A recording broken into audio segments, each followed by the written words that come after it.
தயவுசெய்து 3 குழந்தை பெற்றுக்கோங்க, 3வது குழந்தைக்கு நாங்கள் ஃப்ரீ எஜுகேஷன் கொடுக்குறோம்னு சொல்றாங்க. ஏன்னா அவங்க பாப்புலேஷன் குறையுது. நிறைய பெரிய அந்த காலத்து சயின்டிஸ்ட் எல்லாம் என்ன சொன்னாங்கன்னா, ஒரு பெண் வந்து பயாலஜிக்கலி அவ வந்து இன்ஃபீரியர், அவ வீக்கு, அவ ஜத்தி, அவ முண்டம், அவ வேஸ்ட், என்ன ரொம்ப ஓவரா பேசுறா, இப்போ பொம்பளை வந்துட்டு இப்படிலாம் பேசக்கூடாது தெரியுமா அப்படின்னு சொல்ல பேசுறாங்க. எது முக்கியம்னா அன்பு, அரவணைப்பு, கதகதப்பு, நமக்குன்னு ஒருத்தங்க இருக்காங்க, நம்மளை பாதுகாப்பாங்கன்னு அந்த நம்பிக்கை வந்து ரொம்ப ரொம்ப முக்கியம். ஃபிட் மேனோட இப்ப இருக்கிற கிரைட்டீரியா என்னன்னா அன்பு செலுத்துதல் மட்டுமே. ஒரு அன்பா இருக்கான், பாசமா இருக்கான், நகையே வாங்கி தர வேண்டாம், புடவையே வாங்கி தர வேண்டாம், என்னமா பாத்துக்கலாம், காசு வரும்போது கண்டிப்பா உனக்குதான், உனக்கு இல்லாம யாருக்கு நான் வாங்கி தரேன், நீ தான் ராஜாத்தி அப்படின்னு அவன் சொல்லிட்டா அந்த பொண்ணு அப்படியே சரணாகதி. ஒரு பொண்ணை போய் நீங்க ரேப் பண்றது உங்களுக்கு ஏதாவது யூஸா? உங்க பேர் டேமேஜ் ஆயிடாதா? உங்க அம்மாவுக்கு பேர் கிடாதா? இப்படிலாம் பிள்ளை பெற்று வச்சிருக்கிறேன், அதுக்கு நீ மலடியாவே இருந்திருக்கலாம், நீ எல்லாம் ஒரு பொம்பளை அப்படின்னு கேட்க மாட்டாங்களா? எல்லாருக்கும் வணக்கம். இப்போ ஸ்பெசிஃபிக்காக நான் எந்த டாப்பிக்கை பற்றியும் பேச போகிறதில்ல. இப்போ ஜென்ரலாக இப்போ நடக்கிற அன்றாட வாழ்க்கையில் நம்ம சந்திக்கிற சில தகவல்கள், இந்த வாரம் கடந்த வாரம் நடந்த சில அதிர்ச்சிகரமான விஷயங்கள், அதை குறித்து எப்படி எல்லாம் ரியாக்ட் பண்ணுறாங்க, இன்னும் எப்படி ரியாக்ட் பண்ணால் நல்லா இருக்குன்றதை பற்றி நம்ம பேச போகிறோம்.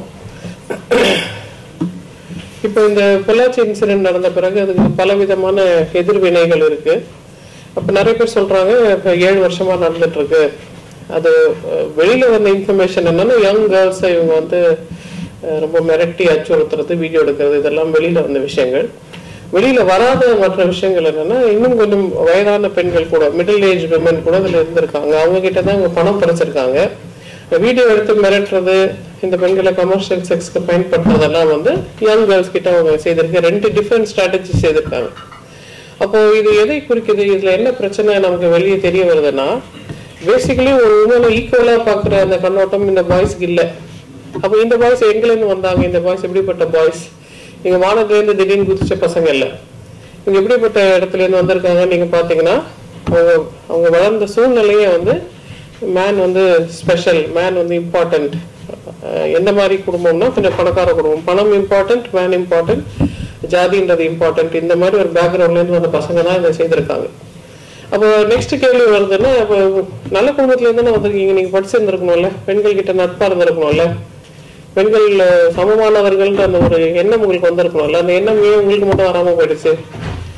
ரொம்ப அடிப்படையில் இருக்கிற வறுமையில் இருக்கிற ஆண்கள் கூட தன் கூட படிக்கிற பெண்கள் கிட்ட ரொம்ப நாகரிகமா நட்போட நடந்துக்கிறத நம்ம பார்க்கிறோம். அது ஸ்கூலா இருந்தாலும் காலேஜா இருந்தாலும் அவங்க கேர்ள்ஸ் கிட்ட ரொம்ப கண்ணியமா தான் நடந்துக்கிறாங்க. அந்த ஏரியால மட்டும் அந்த பசங்களுக்கு பெண்கள் கிட்ட கண்ணியமே வரல, ஏன் அந்த ஏரியா பசங்களுக்கு மட்டும் அந்த ஏரியா பிரெயின் ஆஃப் ஆயிடுச்சா அப்படின்னு யோசிக்கும் போது நமக்கு என்ன தோணுதுன்னா, சில பகுதிகளில் மட்டும் சில கோட்பாடுகளே ரொம்ப ஸ்ட்ராங்கா அந்த வீட்டு மனிதர்கள், அந்த ஏரியா மனிதர்கள், அந்த தொகுதி மனிதர்கள் சில விஷயங்களை திரும்ப திரும்ப திரும்ப வலியுறுத்தி சொல்றாங்க. மெயினா அவங்க என்ன வலியுறுத்தி சொல்றாங்கன்னா, நான் வர்சஸ் தெம், அஸ் வர்சஸ் தெம்னு சொல்லுவோம். நாமெல்லாம் வேற, அவங்கெல்லாம் வேற. அப்போ அவங்க வேறையா இருக்கிறதுனால அவங்களுக்கு நமக்கு இருக்கிற ஈக்குவல் ரைட்ஸ் அவங்களுக்கு கிடையாது. நமக்கு அவங்க எந்த நிலைமையிலும் சமமாக முடியாது. அதனால அவங்கள நம்ம கொஞ்சம் கஷ்டப்படுத்தினா, அவங்கள கொஞ்சம் ஏதாவது விதத்துல துன்பப்படுத்தினா அது கணக்குல வராது. நமக்கு சேர்ந்தவங்களை கஷ்டப்படுத்தினாதான் மனுஷங்களை கஷ்டப்படுத்தினாதான் அர்த்தம். நமக்கு சேராதவங்களை கஷ்டப்படுத்தினா மனுஷங்களை கஷ்டப்படுத்தினதான் அர்த்தம் இல்லை. மேபி ஒரு மிருகத்தை கஷ்டப்படுத்தின லெவல்ல வச்சுக்கலாம் அப்படின்ற மாதிரி அந்த அஸ் வர்சஸ் தெம் கான்ஃபிளிக்ட் வந்து ரொம்ப ஸ்ட்ராங்கா சில ஊர்கள்ல சில பாக்கெட்ஸ்ல மட்டும் அந்த மாதிரி ஒரு கான்ஃபிளிக்ட் அவங்களுக்கு இருக்கு. அப்ப அவங்க என்ன நினைக்கிறாங்கன்னா, அவங்க நான் இல்லை, அவங்க பிறர் அப்படின்றதுனால பிறருக்கு எதுக்கு நம்ம தயவு தாட்சண்யம் பார்க்கணும், எதுக்கு நம்ம லாஜிக் எல்லாம் யூஸ் பண்ணணும், எதுக்கு நம்ம எத்திக்ஸ் எல்லாம் ஃபாலோ பண்ணணும், அவங்க யாரும் தானே எப்படியோ போட்டோம் அப்படின்ற ஆட்டிடியூட் அவங்களுக்கு இருக்கு. இந்த ஆட்டிடியூட் நம்மளை மீறி கூட நமக்கே கூட சில சமயத்துல வரலாம். இப்ப நமக்கு சில கோட்பாடுகள் இருக்குன்னு வச்சுக்கோங்களேன். எனக்கு வந்து இந்த கோட்பாடுகள் இருக்கு, எனக்கு எல்லோரும் சமமானவர்கள் நான் நம்புறேன்னு வச்சுக்கோங்களேன். எல்லோரும் சமம் இல்லைன்னு சொல்ற ஆட்கள் கிட்ட நான் எப்படி நடந்துக்கிறேன்? நான் நினைக்கிறேன் எல்லோரும் சமமானவர்கள், அப்படிலாம் கிடையாது, நீங்க தப்பா சொல்றீங்க, உங்களுக்கு தெரியவே இல்லை, எல்லாரும் சமம் கிடையாது, வேற வேற இருக்கு, ஆணுக்கும் பெண்ணுக்கும் வித்தியாசம் இருக்கு, இந்த சதுர் வர்ணத்துக்கு வித்தியாசம் இருக்கு அப்படின்னு யாராவது அதை ஸ்ட்ராங்கா நம்புறவங்க இருப்பாங்கல்ல, அவங்க கிட்ட நான் எப்படி டிஸ்கஸ் பண்றேன், அவங்கள நான் எப்படி அணுகுறேன்றது ரொம்ப முக்கியமான விஷயம். நானும் கூட நீ வேற கருத்து வச்சிருக்கிறதுனால உன் பேச்சுக்கா உன்னை நான் துவம்சம் பண்ணிடுவேன், உன்னை நான் இரிட்டேட் பண்ண, உன்னை மரியாதை இல்லாமல் நடத்துவேன், உன்னை எவ்வளவு அசிங்கப்படுத்த முடியுமோ அவ்வளவு அசிங்கப்படுத்த, மூக்கை சக் சக் சக்குன்னு வெட்டி நான் பெரிய ஆள் நிரூபிப்பேன் அப்படின்னு நான் சொன்னேன்னா இதுதானே அவங்களும் செய்யறாங்க. So when we engage with the other, அவங்க அதர் இல்லை வேற கருத்து இருக்கு, வேற கோட்பாடு இருக்கு, வேற பாலினம் இருக்கு, வேற விதத்துல அவங்க செயல்படுறவங்களா இருந்தாலும் அடிப்படையில அவங்களும் மனிதர்கள் தான், அவங்களும் நமக்கு சமமானவர்கள் தான். நமக்கு பிடிக்குதோ பிடிக்கலையோ, பிடிக்கிற மாதிரி எப்படி நடந்துப்போமோ அதே மாதிரிதான் அவங்க கிட்டே நடந்துக்கணும்னு அந்த கான்செப்டை நம்ம திரும்ப திரும்ப வலியுறுத்தி சொல்லிட்டே இருக்க வேண்டியதா இருக்கு. அப்படி வலியுறுத்தி நம்ம சொல்லலைன்னா என்ன நடந்ததுன்னா, அப்போ பிறனை நான் என்ன செய்தாலும் அது தகும், அது யாரும் எனக்கு கேள்வி கேட்கக்கூடாது, அப்படிதான் செய்யணும் போல இருக்கு அப்படின்ற கான்செப்ட் வந்து இது ரொம்ப 6000 வருஷமா 10,000 வருஷமா மனிதர்கள் பின்பற்றுகிற ஒரு கருத்துன்றதுனால அதுதான் ரொம்ப நம்ம பிரெயின்ல ஸ்ட்ராங்கா பதிஞ்சிருக்கு. நீங்க எல்லா கருத்தையும் பாருங்களேன், இங்கல இருந்து நம்ம ஸ்பானிஷ் கப்பல் மாலுமிகள்லாம் போய் அமெரிக்காவுக்கு கண்டுபிடிப்பாங்க. கண்டுபிடிச்சோன்னா என்ன பண்ணாங்க, அமெரிக்கால இருக்கிற செவ்விந்தியர்களை பார்த்து நீங்களாம் ரொம்ப நல்லவங்களா இருக்கிறீங்களே, வாங்க நம்ம தொழில் உடன்படிக்கை வச்சுக்கலாம் சொன்னாங்க. மொத்தமா அப்படியே கொண்டு தீர்த்து ஒரு ஊரே காலி பண்ணி அதை ஸ்பானிஷ் டெரிட்டரி எங்க குவீனுக்காக இந்த இடத்த நாங்க அபகரிக்கிறோம், இனிமே இது எங்களோட குவீனுக்கு சொந்தம் அப்படின்னு சொல்லி அவங்க அபகரிக்கிறாங்கல்ல. அப்ப எல்லா இடங்கள்லயும் மனிதர்கள் எப்போ இன்னொரு தரமான மனிதர்களை, இன்னொரு விதமான மனிதர்களை, இன்னொரு ஐடென்டிட்டி இருக்கிற மனிதர்களை சந்திக்கிறாங்களோ அப்போ அவங்க ரொம்ப ரொம்ப கொடூரமா தான் நடந்திருக்கிறாங்க. இந்த சமூகத்தையும் பாருங்க, அவங்க எப்படி கொடூரமா நடந்துக்கிறாங்கன்னா, நீ பெண் அதனால எனக்கு சமமானவள் இல்லை. நிறைய பாய்ஸ்க்கு இந்த மாதிரி ஒரு கருத்து இருக்கு. அவங்க என்னென்னலாம் பெண்களை பத்தி தவறா நினைச்சிருக்காங்கன்னா, பெண்களுக்கு வந்து வெளியில போறதுக்கு உரிமை கிடையாது, திமிர் பிடிச்ச பொண்ணுங்க தான் வெளியில போவாங்க, நான் கூப்பிட்டோடனே வந்துட்டா ரொம்ப கொழுப்பெடுத்தவ, அரிப்பு எடுத்தவ, ஓகே ஸ்ட்ராங் வேர்ட், அதை ஞாபகம் வச்சுக்கணும். அரிப்பு எடுத்தவ கூப்பிட்ட உடனே வந்துடுவா, அவ வந்துட்டா இல்ல அதனால அவ மோசமானவன் இல்லை, அதனால நான் அவளை அபியூஸ் பண்ணுவேன். அபியூஸ் பண்றதுக்கு அது கரெக்ட் தான், ஏன்னா அவன் தான் மோசமானவன் இல்லை, அதனால அவங்ககிட்ட தப்பா இருந்தா அவனுக்கு தப்பு கிடையாது. அப்போ எந்த அளவுக்கு நான் அபியூஸ் பண்ணுவேன்னா, அது ரொம்ப ரொம்ப 100% வர்ஸ்ட் கேஸ் சினாரியோ, எக்ஸ்ட்ரீம் லெவல்ல கூட நான் அவளை கஷ்டப்படுத்தினா அவன் என்ன கேள்வி கேட்கக்கூடாது, ஏன்னா அவன் பேட் கேர்ள். பேட் கேர்ள் யாராவது சப்போர்ட் பண்ணி கேள்வி கேட்டா என்ன அர்த்தம், அவங்களும் பேடா தான் இருப்பாங்க. இதுக்கு யாரும் கேள்வி கேட்க கூடாது, சரி எவ்வளவு கரெக்டான விஷயம் பண்ணியிருக்கேன்ற ஒரு ஃபுல் கன்விக்ஷனோட அவங்க இதை பண்ணியிருக்காங்க. சரி இவங்க தான் பண்ணாங்க. அந்த பொண்ணு வீட்டுல வந்து சொல்லுது, அம்மா அந்த பையன் என்கிட்ட தப்பா நடந்துக்க பாக்குறான், எனக்கு கொஞ்சம் பயமா இருக்கு, இனிமே நான் போக விரும்பல, தயவு செய்து நான் அனுப்பாதீங்க, அவன் போன் பண்ண நான் பிளாக் பண்றேன், நீங்க என்ன ஏதுன்னு அவனை கேளுங்க அப்படின்னு சொன்னா நம்ம ஊர் அம்மாக்கள் என்ன சொல்லுவாங்க, அப்படியா சரி நான் வரட்டும், அவங்க அப்பாவை கேட்கறேன், அவங்க அம்மாவை கேட்கறேன், கொண்டுடுறாங்க அப்படி சொல்ல மாட்டாங்க. ஐயோ அது வெளியில என்ன உனக்கு கல்யாணம் ஆகாது, அது என்ன நடந்திருந்தாலும் பரவாயில்ல, இலை மேல முள்ளு பட்டாலும் பரவாயில்ல, முள்ளு மேல இலை பட்டாலும் பரவாயில்ல, நம்ம கப்சு இந்த காரியத்தை முடிச்சிடலாம், சீக்கிரம் மாப்பிள்ள பாக்குறேன், அடுத்த வாரமே உனக்கு கல்யாணம் பண்ணிடலாம்னு சொல்லுவாங்க. சரி நீங்க கல்யாணம் பண்ணி வச்சுட்டீங்க, அதனால அந்த பொண்ணோட வாழ்க்கை ரொம்ப சுபிட்சமாயிடுச்சுன்னு அர்த்தமா? அது கல்யாணம் வந்து வாழ்க்கையோட முடிவு, கல்யாணம் தான் வாழ்க்கையோட அந்த சுபம் கிளைமேக்ஸ்ன்ற மாதிரி இவங்க நினைச்சுக்கிறாங்க. கல்யாணத்துக்கு அப்புறம் எவ்வளவு பிரச்சனை வரும், கல்யாணம் ஆன பிறகு அந்த ஹஸ்பண்ட் வந்து பொண்ணு செக்ஸ் வச்சுக்க வேண்டாமா, இந்த மெமரி வந்து அவளை டார்மெண்ட் பண்ணாதா, எவ்வளவு பெரிய ட்ராமாட்டிக்கான ஒரு ஈவெண்ட், இதுக்கப்புறம் அந்த பொண்ணு எப்படி செக்ஸ் வச்சுப்பா வாழ்க்கை ஃபுல்லா. ஸோ அது மாதிரி நிறைய விஷயங்கள் இருக்கு. இவங்க எதிர்கொள்றதே இல்லை, அந்த எதிராளியே இவங்க என்கேஜ் பண்றது இல்லை, எஜுகேட் பண்றது இல்லை, அவங்களை எப்படி அட்ரஸ் பண்ணணும், அவங்க எப்படி கான்டாக்ட்ல கொண்டு வந்து அவங்களை எப்படி கரெக்ஷன் பண்ணணும் அப்படின்ற கான்செப்டுக்குள்ளே அவங்க போக மாட்டேன்றாங்க. முடிஞ்ச வரைக்கும் டக்குன்னு நம்ம இதை கண்ட்ரோல் பண்ணி வெளியில சொல்லாம பார்த்து அப்படி டிஃபென்ஸ் கேம் தான் அவங்க பிளே பண்றாங்களே தவிர, கொஞ்சம் அஃபன் பண்ணா என்ன, அந்த எதிராளி கிட்ட அந்த அதர் கிட்ட நம்ம கொஞ்சம் என்கேஜ் பண்ணி சொல்ல வேண்டியதை சொல்லிதானே ஆகணும்ன்ற அந்த கான்செப்ட் குள்ள இவங்க வரல, 7 வருஷமா வரல, இப்பதான் நம்ம அதை ஆரம்பிக்கிறோம். சோ அந்த அதர் கிட்ட நம்ம சொல்ல வேண்டியது என்னன்னா, முதல் விஷயம், நீங்க இவ்வளவு கேவலமா நடந்துக்கிறீங்கல்ல, இப்படி ஒரு பெண்ணை கஷ்டப்படுத்தி துன்புறுத்தி வீடியோ எடுத்து அடிச்சு கும்பல் அடிச்சு டார்ச்சர் பண்ணி பணம் புடுங்கி அந்த பெண்ணை ரொம்ப அவமானப்படுத்தி இப்படிலாம் நீங்க பண்றீங்கல்ல, இது நீங்க நினைக்கலாம் அது ரொம்ப ஆண்மையான விஷயம், இது வந்து கர்வத்துக்கு உண்டான விஷயம், எவ்வளவு பெரிய ஆம்பளை தெரியுமா, இத்தனை பெண்களோட இத்தனை தடவை இப்படி பண்ணியிருக்கேன், என் ஃப்ரெண்ட்ஸ் எல்லாம் நான் பார்த்து ஆஹா ஓஹோன்னு சொல்லுவாங்கன்னு நீங்க நினைக்கலாம்.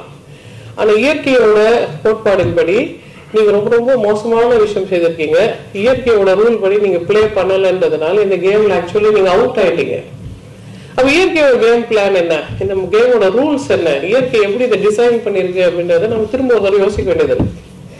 இயற்கை எல்லா அனிமல்ஸ்க்கும் லைஃப் சைக்கிள் இருக்குல்ல, ஒரு பட்டாம்பூச்சி இருக்குன்னா அது முட்டையா இருக்கும், அப்புறம் அது குட்டியா இருக்கும், அதுக்கப்புறம் அது கொஞ்சம் பெருசா வளர்ந்து லார்வா பியூப்பா எல்லாம் கடந்து அதுக்கப்புறம் பட்டாம்பூச்சி ஆகும், அதுக்கப்புறம் அது குட்டி முட்டை போடும், அது திரும்ப குட்டியாகும், அப்படியே திரும்ப லைஃப் சைக்கிள் பரவறா மாதிரி மனிதர்களுக்கும் லைஃப் சைக்கிள் இருக்கு. மனித லைஃப் சைக்கிள்ல மனித குழந்தை பிறக்கிறது, நம்ம முதல்ல அதுக்கு சாப்பாடு நிறைய கொடுக்குறோம், விளையாடுறதுக்கு நிறைய கொடுக்குறோம், அறிவு வளருது, உணவு சாப்பிட்றதுனால உடம்பு வளருது, கொஞ்ச நாள் கழிச்சு இந்த சோசியல் ரூல்ஸ் எல்லாம் சொல்லி கொடுக்குறோம், அந்த குழந்தை வயசு பெறுது, வயசுக்கு வந்த பிறகு முதல் அதுக்கு ஏற்படுற உந்துதல் வந்து மேட் செலெக்ஷன் சொல்லுவோம். அந்த கம்பேனியன்ஷிப், எனக்கு ஒரு துணை தேடல், அந்த துணை தேடல் தான் வயசுக்கு வந்த உடனே ஏற்படுற முதல் இன்ஸ்டிங்க்ட். எப்படி குழந்தைக்கு சாப்பாடும் விளையாட்டும் ரொம்ப பிடிக்குமோ அது மாதிரி 10 பருவத்தினருக்கு எதிர்பாலினரை, காமத்தை, செக்ஸ் ரிலேட்டட் விஷயங்கள, ரிலேஷன்ஷிப் மேக்கிங்ல உங்களுக்கு ரொம்ப இன்ட்ரெஸ்ட் இருக்கும். இதுல ஒரு ஜெண்டர் டிஃபரன்ஸ் இருக்கு. ஃபீமேல் சில்ட்ரனுக்கு, கேர்ள் சில்ட்ரனுக்கு செக்ஸ் பெரிய இன்ட்ரெஸ்ட் இல்லை, அவங்களுக்கு ரிலேஷன்ஷிப் மேக்கிங் தான் பெரிய இன்ட்ரெஸ்ட். இந்த கூடு கட்டுறது, அதுக்கு உண்டானது அரேஞ்ச் பண்றது, என் கூட்டுக்கு எவன் சிறந்த தலைவன், யார் எனக்கு நல்ல லீடர் அப்படின்றது இந்த ஃபீமேல் சூஸ் பண்ணிட்டே இருப்பா. இயற்கை ஃபுல்லா ஃபீமேலோட ஜாபே அதுதான். இன் நேச்சர் இந்த ஃபீமேலுக்கு ஒரு பெரிய பயாலஜிக்கல் ரோல் இருக்கு. இந்த ஃபீமேலோட வேலை என்னன்னா இந்த ஃபிட்டஸ்ட் மேல இந்த ஃபீமேல் சூஸ் பண்ணணும். இப்போ ஃபிட்டஸ்ட் ஃபீமேல் எப்படி சூஸ் பண்றது? இன்னொரு அனிமலோட எக்ஸாம்பிள் நம்ம எடுத்துப்போம். எம்பரர் பென்குயின் ஒன்று இருக்கு. நம்ம அண்டார்டிகால இருக்கிற பென்குயினை நம்ம ஏதாவது சேனல்ல பார்த்துருந்தோம்னா நிறைய பென்குயின்ஸ் நிக்கிற மாதிரி ஒரு பிளான் நீங்க பார்த்துருப்பீங்க. எம்பரர் பென்குயினோட மேட்டிங் சைக்கிள் எப்படி இருக்குன்றதை நான் ஒரு நிமிஷம் உங்களுக்கு விவரிச்சிடுறேன். ரொம்ப பனிகாலம், ரொம்ப ரொம்ப ஸ்ட்ராங்கா உக்கிரமான பனியங்க, திடீர்னு தான் வெயில் வரும். அந்த வெயில் சில வாரங்கள் மட்டும்தானே இருக்கும். இந்த சில வாரத்துக்குள்ள மேட்டிங் முடிச்சிடணும், அதான் அவங்களுக்கு சீசன்றதுனால எல்லா ஆண் பெண்களும் வந்து அப்படி நின்று எவ்வளவு பேர் ஜித்தன் தெரியுமா, எவ்வளவு பேர் பைல்வான் தெரியுமான்ற மாதிரி கொஞ்சம் ஷோ காட்டும். இந்த மாதிரி ஆண்கள் வந்து தன்னை வெளிப்படுத்திக்கிறது லெக்கிங் சொல்லுவோம், LEKKING.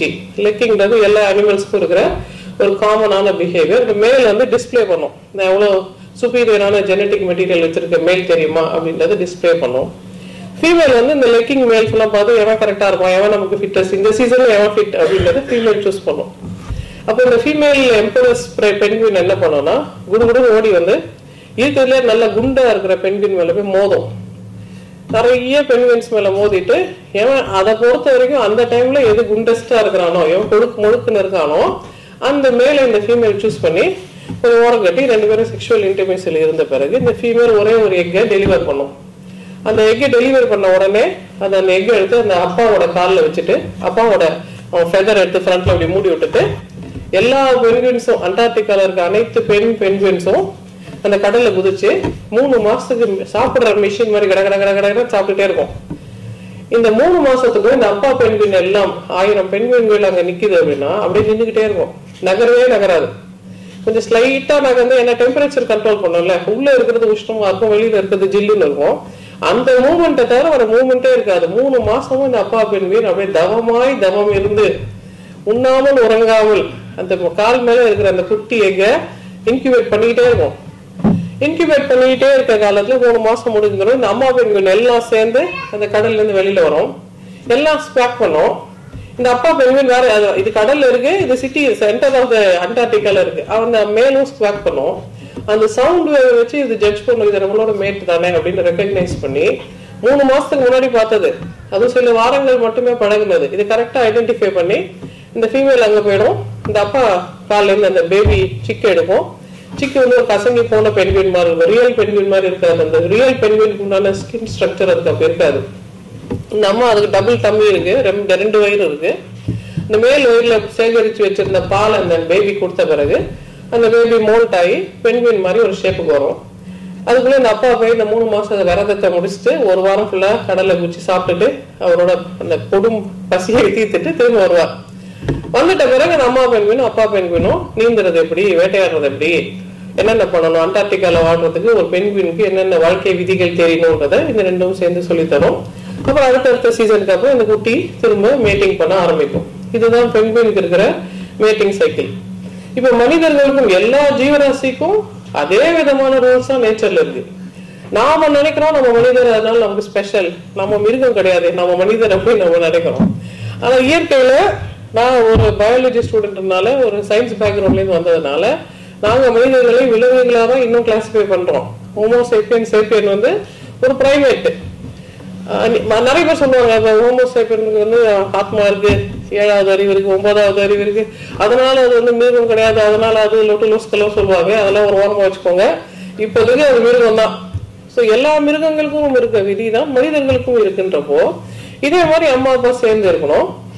குழந்தை பிறக்கும், குழந்தை சொன்ன மாதிரி குழந்தை வயசுக்கு வரும். வயசுக்கு வந்த பிறகு இந்த ஃபீமேல் ஆஃப் த ஹியூமன் ஸ்பீஷிஸும் இந்த ஃபிட்டஸ்ட் மேலே சூஸ் பண்ணணும். இந்த பெண்குயின் எப்படி ஃபிட்டஸ்ட் மேலே சூஸ் பண்ணது, 3 மாசம் விரதத்தை தாங்குற அளவுக்கு நல்ல கெத்தா இருக்கிறவனா சூஸ் பண்ணாதான். அவன் மயக்கம் போட்டு வந்துட்டான்னா பேபியும் சேர்ந்து நசுங்கிடும்ல. 3 மாசம் விரதத்தை தாங்குறவன் எவன் அப்படின்றதுனாலதான் அது ஓடி ஓடி இடிச்சு எவனுக்கு நல்ல இன்சுலேஷன் இருக்குன்னு கண்டுபிடிச்சது. அப்ப மனித பெண்களும் தொடர்ந்து ஆண்களை தேர்வு செய்துட்டு தான் இருக்காங்க. ரொம்ப ரொம்ப காலத்துக்கு முன்னாடி மனிதர்கள் காட்டுவாசிகளா இருக்கும்போது, வானரமா இருக்கும்போது, ஆண் கிட்ட ஒரு பெண் மனுஷி என்ன எதிர்பார்ப்பா? ஒரு காட்டுல இருக்கிற குரங்குலே இந்த மனுஷியா டிரான்சிஷன் ஆகிற பெண் இன்னும் வெஜிடேரியன் ஃபுட்டு தான் சாப்பிடுறாங்க, இன்னும் பழம் தான் பறிச்சு சாப்பிட்டு இருக்காங்க. இந்த பெண் அந்த ஆண் கிட்ட என்ன எதிர்பார்ப்பாள்? இவங்க மரத்து மேல நிக்கிறாங்க, அதனால சேஃப்டி எல்லாம் ஒன்றும் இஷ்யூ கிடையாது. பழம் அப்படியே பிச்சா வந்து வேலை போட்டா சாப்பாடு கிடைச்சிரும், அதனால சாப்பாடுக்காக அவங்க டிபெண்ட் பண்ணவும் கிடையாது. அப்ப என்னத்துக்குதான் டிபெண்ட் பண்ணுவான் அந்த பெண் அந்த ஆண் கிட்ட? இன்னும் மனுஷ மூலம் பெருசா இல்ல, டெலிவரி இன்னும் கஷ்டமா இல்ல அவங்களுக்கு. டெலிவரி சிம்பான்சி டெலிவரி மாதிரி ஈஸியா தான் இருக்கு. குழந்தை பேக்கிறது சிம்பான்சிக்கு எவ்வளவு சுலபமோ அதே அளவு மனுஷிக்கும் சுலபம்னா, இந்த மனுஷ பெண்ணுக்கு நான் என்ன சேவை செய்வான், எதற்காக இந்த மேன் இம்பார்ட்டன்ட்? அப்ப ஃபிட்டஸ்ட் மேல்னு எதை வச்சு இந்த பெண் சூஸ் பண்ணுவா?